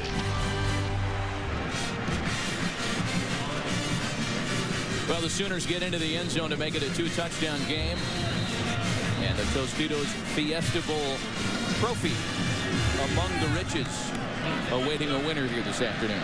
Hard to stick that into the seat of your plane, isn't it? I think Coach Donahue set that up at his bedazzler back in Westwood. He won one of those. In one of the highest scoring Tostitos Fiesta Bowls ever. Noel Devine takes the kick up to the 30-yard line, and that's where Pat White and company go to work. I don't want to rub it in. Jimmy Johnson was the head coach at Miami. Oh, you are rubbing it in. You're rubbing it in. No, I don't want to rub it in. You're rubbing it in. Admit it. It's okay. No, I'm just saying that Miami, UCLA, we had a battle. I bet you didn't want to play him next year. No, I never wanted to play Jimmy or Miami. Well, I'll tell you what. Oklahoma right now needs their defense to absolutely step up, and that generally means Curtis Lofton, number 40, the guy in the middle, who's doing most of the stopping. And I agree with you, Pat. And the other thing West Virginia has to do is secure the football. You played so well in the areas of turnovers. Just keep that ball tucked away. Pat White up to the 35. It remains a salient point that in WVU's only 2 losses this year, they turned it over 9 times. Today, and I ain't trying to jinx you, Coach Stu, no turnovers by the Mountaineers. You know, coaches talk about it all the time, and people get tired of hearing about it. You know, turnovers. Just don't turn the ball over. But it's true. When you don't turn it over, you're tough to beat. Even if the other team's a little better than you are, you're just tough to beat. 2nd and 5. Schmidt lines up in front of Devine. And behind the convoy, the one-man convoy, it took one block to break Noel Devine. Touchdown, Mountaineers!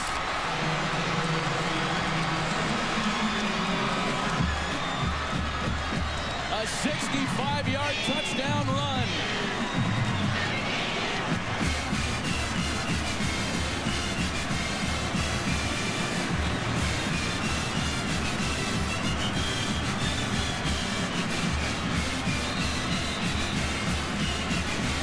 The Mountaineers have run for 350 yards on one of the best rush defenses in the nation.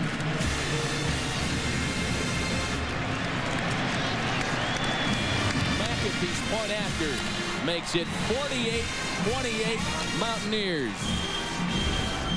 And from Wheeling to White Sulphur Springs, they're getting excited in West Virginia.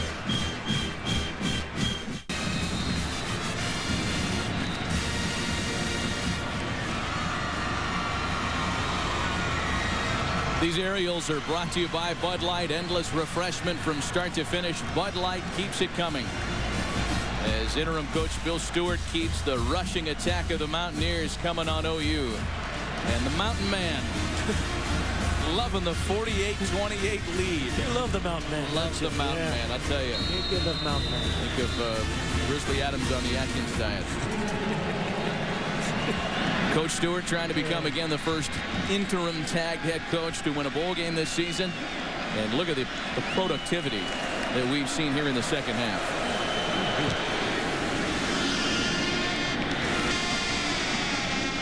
Iglesias at the goal line. Twists forward to the 20-yard line before being stopped by Andy Emery. You wonder why plays work in football. Watch the fullback, number 35, on the lead block right out here. You see the air in the defense, and all of a sudden, Owen Schmidt knocks the safety out of the way. DJ Wolf opens up that huge hole for Noel Devine to take it all the way into the end zone. Wow, what a run. God, you love plays like that if you're coaching offense. They have really blocked well on the perimeter. Don't you think, West Virginia? Wide receivers have. Schmidt has. They've got some fast plays. 526 yards of offense by the Mountaineers today. Incredible.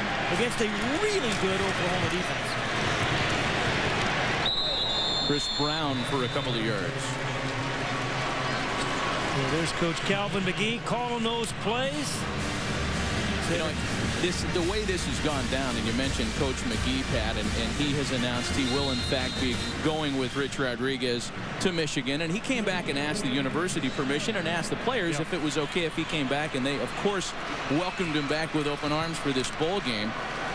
But, you know, there has been such bad feeling around the football program the past month in Morgantown. Again, with the loss to Pitt, Coach Rodriguez takes off. That's something that left the Mountaineers fans really upset. Bradford on the run, and he's out of bounds at the 27-yard line. Something to make Mountaineer football feel good about itself, certainly here tonight. Let's check in with Laura. Tell you guys what kind of a kid Divine is. He was sitting on the bench. Everybody, including the governor of West Virginia, were coming over to congratulate him. He said, "Excuse me" to everyone, got up, walked to the other bench where his entire offensive line is sitting, walked up and shook every one of their hands. Said, "Excuse me" to the governor of West Virginia so he could go thank his offensive lineman. I hope he thanked Owen Schmidt. Yeah, Number 35. He's big enough to be an offensive lineman. Yeah, I agree with you. 3rd and 3 for OU.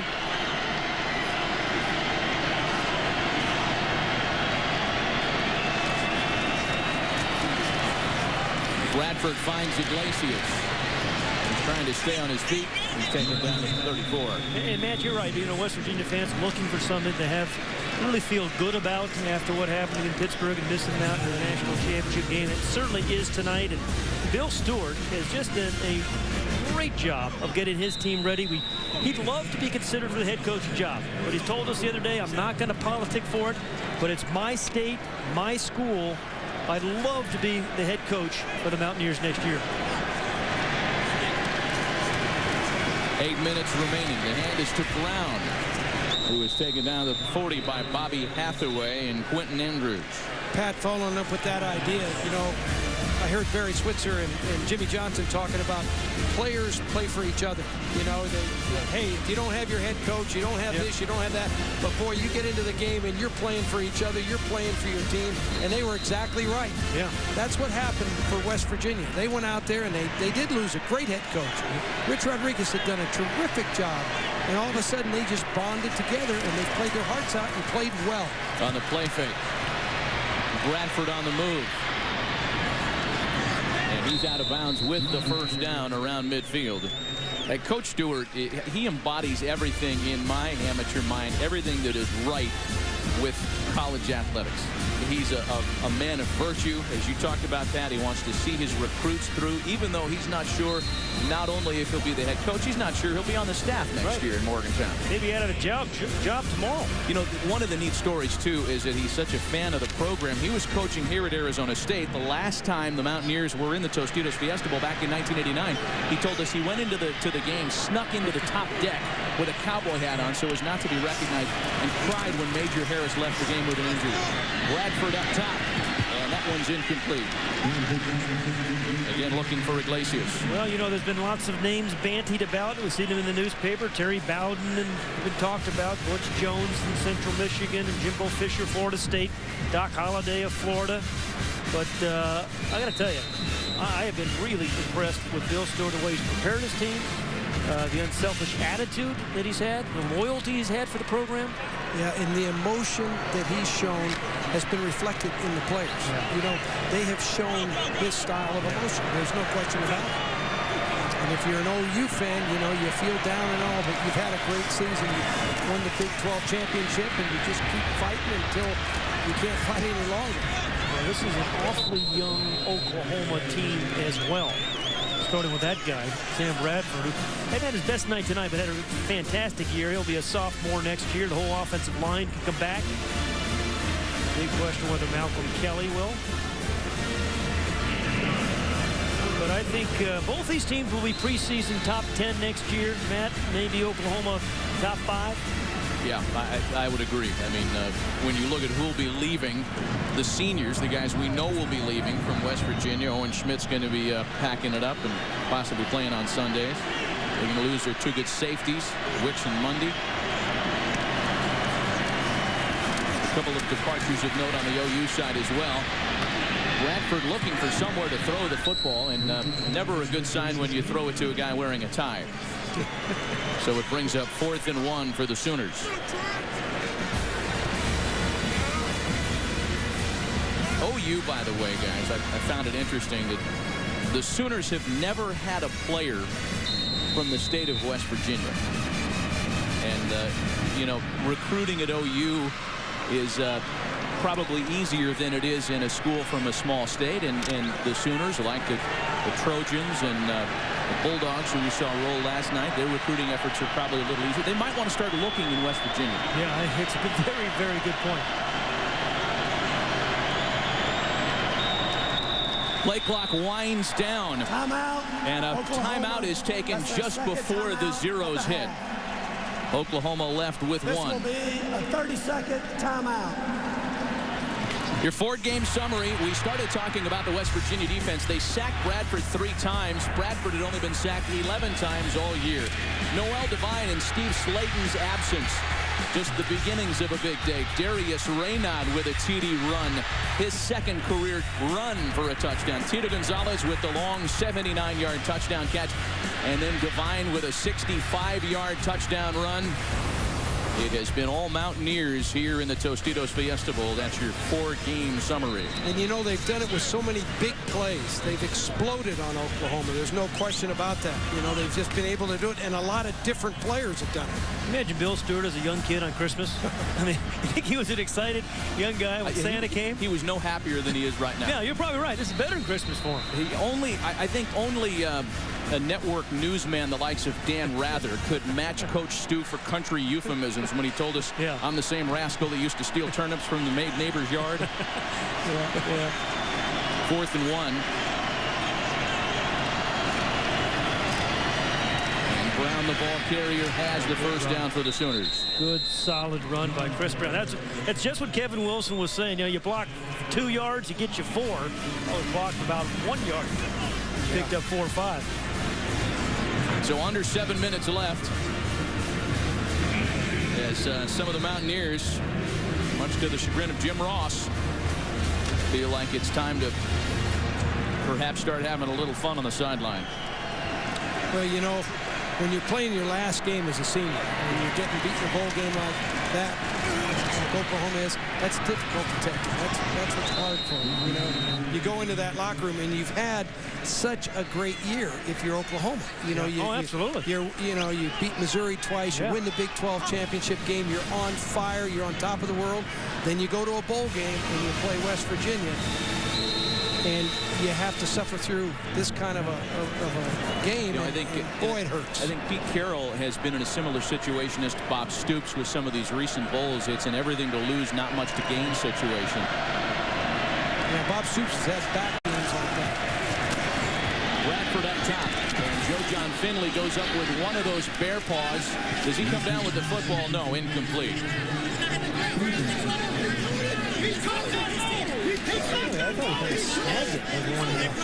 Flag down as well. Bob Stoops does too, but understand he coaches them. They're the one who we talked about, these 3 tight ends a bunch. Well, what a great leap. Yeah. Well, hadn't touched the ground yet. Hasn't touched the ground yet. Hadn't touched the ground yet. Hadn't touched the ground yet. It's touch the ground. What a game. But it took a while. Joe John Finley will be one of the seniors leaving the program after the play is ruled incomplete on the field. I think personal foul, roughing the passer, number 47, helmet-to-helmet contact. That'll be 15 yards from the previous spot. Automatic first down.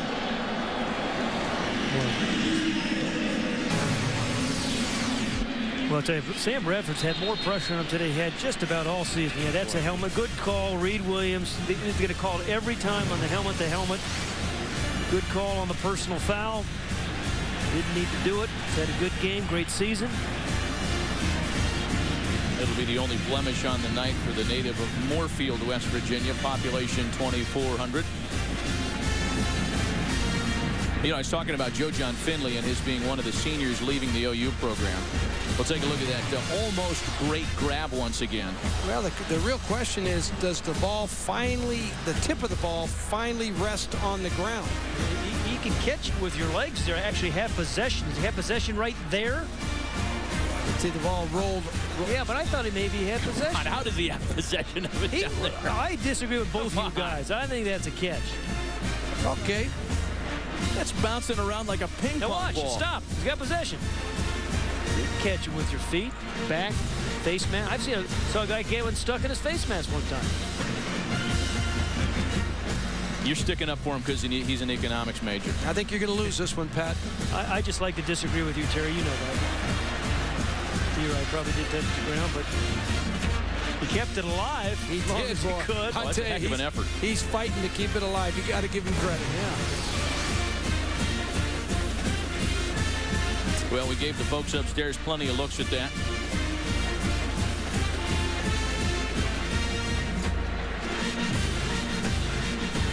No less an athletic effort by Joe John Finley, even if it is ruled as an incompletion.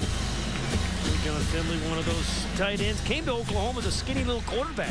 200-pound quarterbacks leaving as a 261-pound tight end. And we have another look at this again. There's the ball touching the ground, I believe. Coach Donahue. And then he kind of scoops it up. I'm going to go back to my catch. I'm going to, just for fun, against you two. After review, the ruling on the field stands. Therefore, we will penalize the roughing the passer from the previous spot, 15 yards. It'll be an automatic first down. Well, first time I've been wrong in 2008. It'll be many more, by the way. Right. Congratulations here in early January. Yeah, off to a good start. Well, the drive stays alive for the Sooners. And it's of small consequence, but a little additional carrot perhaps for Sam Bradford, who will have an opportunity at a third touchdown pass tonight. The only two quarterbacks in OU history to throw for 3 touchdowns in a bowl game are on his coaching staff, and one of them standing to his right, Josh Heupel. Josh Heupel, what a career he had at Oklahoma. Won a national championship in 2000. I think he won 80% of the games he started, I think, Pat. You're right. I think he was 20-5, maybe. Heisman Trophy runner-up. I mean, he really had it going that year. Along with Cale Gundy, also on Bob Stoops' staff, the only OU QBs to throw 3 TDs in a bowl game. Well, Cale Gundy's a recruiting coordinator. He's done a great job helping OU put together a lot of talent on both sides of the ball. Swing past Emmanuel Johnson. Look for a block in front of him. It was down on the ground, so it's up to the 22-yard line. Another flag comes in after the play. Good defensive play by Bond Rivers, number 19, in the corner, forcing the play back inside. Like Glaciers was going to dance around the corner, but Bond Rivers is great position.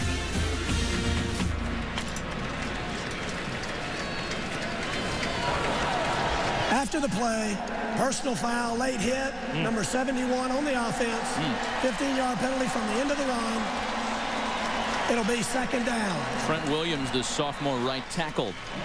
Well, these great shots all night have been provided by the DLP Amazing Picture Cam. DLP is the official HD TV of the BCS on Fox. DLP, it's amazing, it's the mirrors. Does that put Oklahoma over 100 yards in penalties, Terry? Yeah, it does. 12 for 105 yards. Oh, sure does. 200 combined penalty yards today.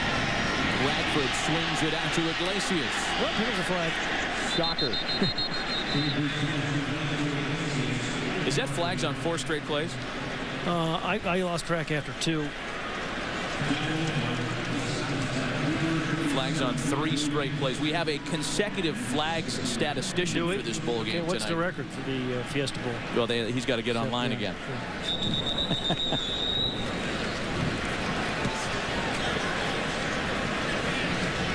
Neither coach is pleased with all these, certainly the personal penalties that are happening here, the roughing the passers. And Bob Stoops into Trent Williams' face. You know, we used to have a saying in coaching. You learn from a mistake directly proportional. During the play, holding, number 1 on the offense, 10-yard penalty from the spot of the foul. Repeat second down. Directly proportional to how much you suffer on the when you do it. bench. You know? That's our first warning. And I think that's what Bob Stoops was doing right there. Yeah. He was making sure he made his point, and I think that's good coaching. I really do, because, you know, he's going to go back. He's got spring practice. He's got the off-season program. Got a good team coming back. He's got a really good young team coming back, and he's making a point. And I'm loving it. A Fiesta Bowl record, a Tostitos Fiesta Bowl record of 225 penalty yards tonight. Well, that's what the fans came to see. Yes. Penalties and punts. There has been plenty of offense in this one tonight. It's been a lot of fun to watch. This is Moses Madu. Yeah, 526 yards of offense for West Virginia and almost 380 for OU, in spite of all those penalties. That's an amazing output from West Virginia's offensive football team. Against this defense? Yeah, against this defense coming in and Oklahoma coming into this game, they'd given up 18 points a game. They were 9th in the country, but most important, they'd only given up 91 yards rushing a game. Are you kidding? 350 tonight. Bradford on the play fake, and he's taken down from the backside by Zach Cooper, the sophomore weak side linebacker. What's that, 4 sack now? There's only 11 coming into the game. I think when Oklahoma looks back on this game, they're going to reflect and they're going to clearly say that one of the things that just hurt us was the West Virginia speed. We weren't as quick as West Virginia. But again, it's one thing when you have 3 days to prepare for. They had a month. I just expected a little bit more. Yeah, you would have thought they'd handle the defense better. Yeah, a little bit better. Yeah, a little bit better because there was too many unblocked guys. 4th and 19. Here comes Johnny Dingle as Bradford airs it out for the end zone. Jump ball incomplete, and WVU will take over on down.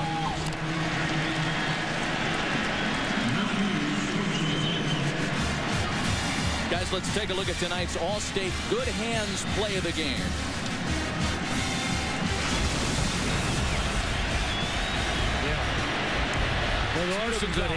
His longest career touchdown grab. Well, as Pat, you said earlier, you can't throw it any better than that. I mean, you cannot throw it any better than that. We came into this game talking about Pat White, his great legs, and averaging 7 yards a carry and all that kind of stuff. But he's put the ball on the money when he's had open guys and sometimes when he hasn't had open guys. Well, he's 10 of 19, 176 yards, 2 touchdown passes, and even better running the ball. I think he has a chance of winning the MVP of the game. I told you, is that my fault? We got a couple of candidates. As, the ball carrier, Jock Sanders, is tackled for a loss. Noel Devine has stepped up big in a backup role, which you love to see. You love to have guys come off the bench and play like that. This has been a team effort. Owen Schmidt, he's knocked a few guys around, made a nice run. Let's give it to them all, Terry. I love it. Hey, Devine's averaging 9 yards a carry. Give him the ball some more, right? And he's done nothing to hurt that average tonight. That's the ridiculous part of it. He's averaging 9.1 tonight. And you can't win the MVP award in the game. That's a tough crowd. Well, West Virginia's done it with so many different players, and certainly the guy underneath the center, Pat White, number 5, he's been responsible for a lot of it. But there's been a lot of other guys. Taken down at the 35. We remind you and invite you to stay with us for the DirecTV postgame show. Chris, Jimmy, and Barry will talk about tonight's game. And I would imagine Coach Switzer doesn't like how this tastes so far. He tried to slip out that marquee jet, but I don't think they let him. We'll present the trophy and talk to the game's MVPs. And as we mentioned, there are a number of candidates for the Mountaineers. How about, to my recollection, Jimmy Johnson, Barry Switzer, the only 2 college coaches who won an NCAA championship and then went on to win a Super Bowl. Yeah, they won several NCAA championships, both of them, several. Inside of 3 minutes as Pat White is taken down at the 37.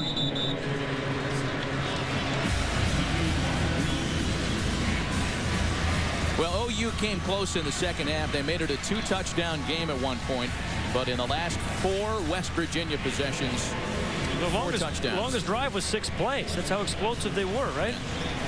1 play, 79 yards. And can you imagine, I mean, watching this West Virginia offense and how it's dismantled the Sooners. This team lost to Pitt in the backyard brawl to cost itself a shot at the Pat national White missed championship. most of that game. He got hurt in the first quarter, didn't return, I think, about 2 minutes left in the ball game. You're right. That was the difference. Not a coincidence there at all. But, Pat, you're right. That highlights the importance of the quarterback position. It really does. It's hard to stay healthy. If you've got a quarterback, you've got a chance.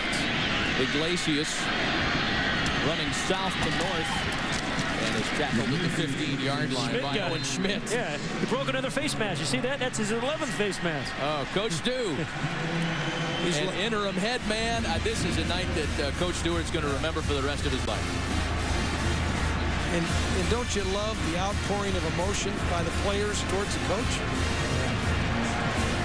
I mean, that's special. Everything was stacked against the Mountaineers at the Tostitos Fiesta Bowl. The loss to Pitt, the loss of their head coach.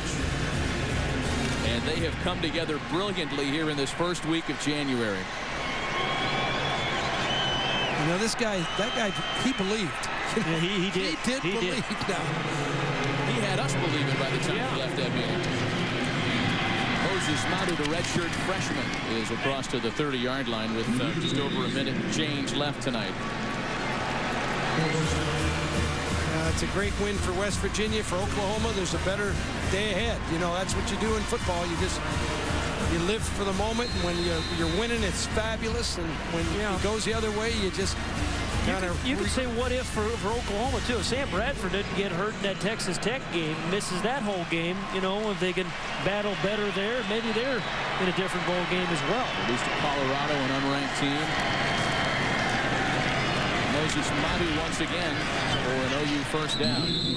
But no one this year has jumped on the Oklahoma defense like West Virginia has jumped on it.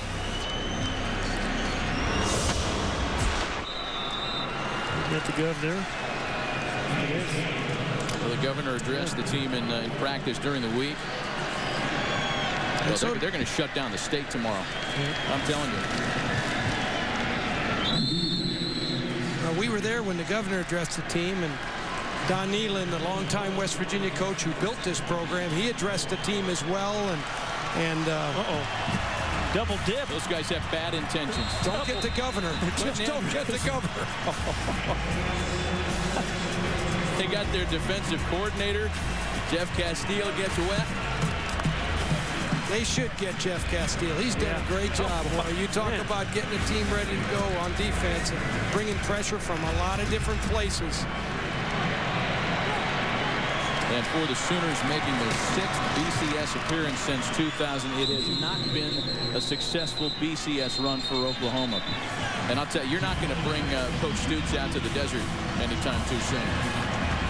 He's had all he cares to see of University of Phoenix Stadium. Tonight is all about the Mountaineers. The underdogs have their day. Responding to the controversy of the last month, undeterred after the loss of their head coach and the inventor of their spread offense, Coach Bill Stewart, leads the Mountaineers to a Tostitos Fiesta Bowl victory.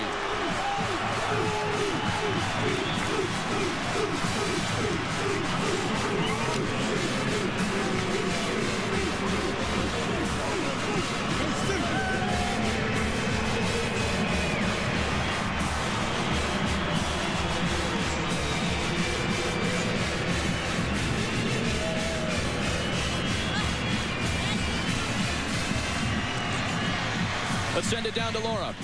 The only way to interview Owen Schmidt, of course, is bleeding, because this kid plays so hard. Owen, I know that you guys were the only people in the country that thought you could do this. Did you ever imagine 48-28? Not the score 48-28, but I'll tell you what. I was watching ESPN today, and they showed a little thing about our game tonight in a poll, and the whole U.S. was covered in red, and the only state, the greatest state in the nation, was covered in blue, and that was West Virginia, and that's why we won this game. Overcame adversity, came together as a team, and that's why we won. Owen, this is the last game you will be playing in a West Virginia uniform. The legend of Owen Schmidt, this is the final. How does it feel to go out like this? What does this win mean? And you have no idea. Yeah, sorry. What does it mean to you? Sorry. For what?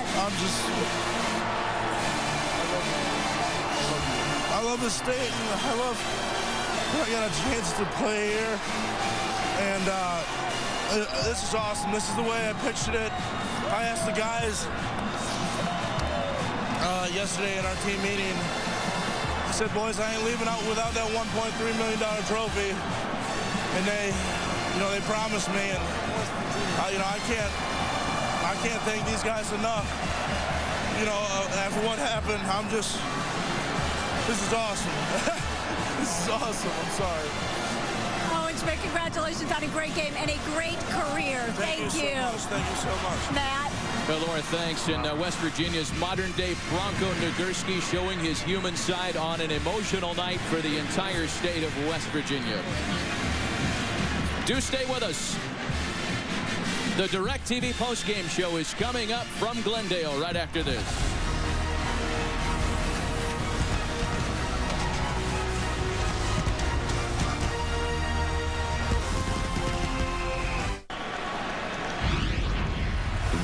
To the DirecTV postgame show on Fox. An inspired night for the Mountaineers of West Virginia. 48-28 victors over the Oklahoma Sooners. Let's send it down to Chris Rose on the field. All right, Matt Vasgersian, thank you very much. Here to help us out tonight with the trophy presentation. First from Frito-Lay, their Vice President of Marketing, Ann McCurgy, and also the Chairman of the Tostitos Fiesta Bowl, Dick Stemple. Dick. It's an honor to present the 37th annual Tostitos Fiesta Bowl trophy on behalf of our 3,000 volunteers to the head coach, Bill Stewart, the West Virginia Mountaineers.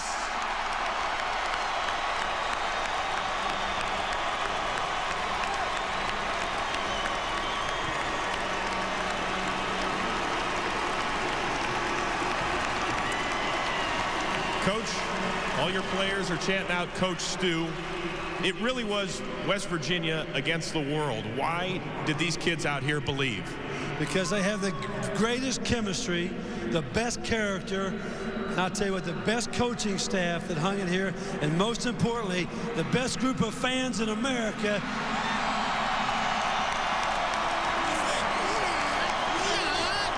That never, ever, ever quit believing. Thank you, one and all. To all you West Virginians, it's a great honor to accept this on your behalf. You've got a tremendous team, a great, great staff, a great group of super administration, the best fans ever in America, and it's a great night to be a Mountaineer.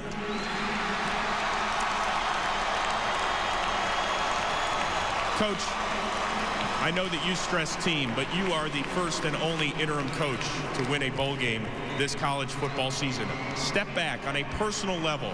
You see the reaction of the kids and how they have embraced you over the last few weeks. What does it mean to you? It means they're the best young men any coach could ever have. I'd follow them anywhere against anybody. We beat a tremendous football team coached by a great group of men. The University of Oklahoma is a tremendous football power. And to be mentioned in the same breath with them, we must come in and knock out the champ. Tonight, for Dick Stemple and every West by God Virginian in America, we got the champ.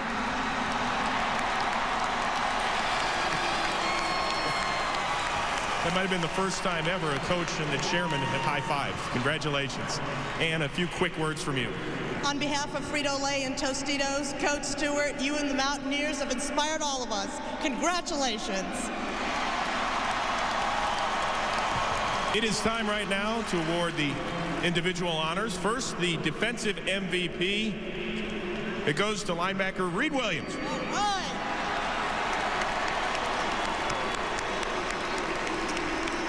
Reed, you're an academic All-American. I got to say, you took Oklahoma to school tonight. How did you keep them off balance? You know, we came out with a great game plan. You got to credit our coaches for everything. Coach Castile, he's a great man. Coach Steele, I go to war for you any day. I love you. And all these seniors, man, if you can play for those guys, you shouldn't be on the field right now. And the fans, we love you as much as you love us, baby. Was there any doubt in your mind over the last few weeks, since you had a new interim head coach, that this team would come together? I mean, if we didn't have, we came in with a new guy, you know, we didn't have a head guy leading us the way, but, you know, I think it gave us the opportunity to gel together and come together as a group, and I think we showed the nation that we did well, and we came out on top. Congratulations. It is time right now to award the offensive MVP. More than 350 yards of total offense tonight. Quarterback Pat White.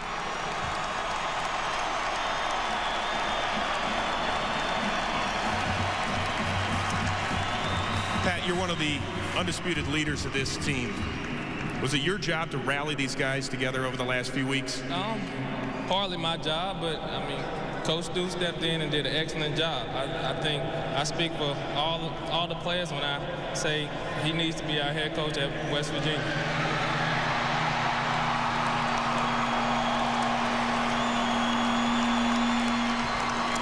Was this done pretty much to prove all these doubters wrong? People had said, listen, West Virginia, they lost their coach. They lost that game to Pittsburgh. They're not even going to show up. No, nothing new to us. I mean, people doubt us all the time, but we work hard, we work as a family, and we're going to get the job done. And real quickly, I know Steve Slayton, your roommate, you cook him breakfast every day. After winning this award, I think he owes you some waffles or something. Yeah, Steve, you better be cooking me some breakfast sometime. Congratulations, Pat. Real quickly, Dick, some closing remarks. Gentlemen, congratulations. You played your heart outs tonight. Thank you for your effort on the field. Before we leave, I would like to thank Ann McCulchie and her Tostitos team in behalf of the Tostitos Fiesta Bowl for everything that they've done for college athletics and for making our bowl game a family tradition. For every soul who is here tonight celebrating with us, may you have a safe and happy New Year. Thank you very much. The West Virginia Mountaineers, your 2008 Tostitos Fiesta Bowl champions. Congratulations, guys. Matt Vasgersian, back up to you. Chris, thanks. And if you put your nose up in the air just right, you can smell the sofa cushions all the way from Morgantown. West by Gosh, Virginia, your Tostitos Fiesta Bowl champs. We'll be back right after this.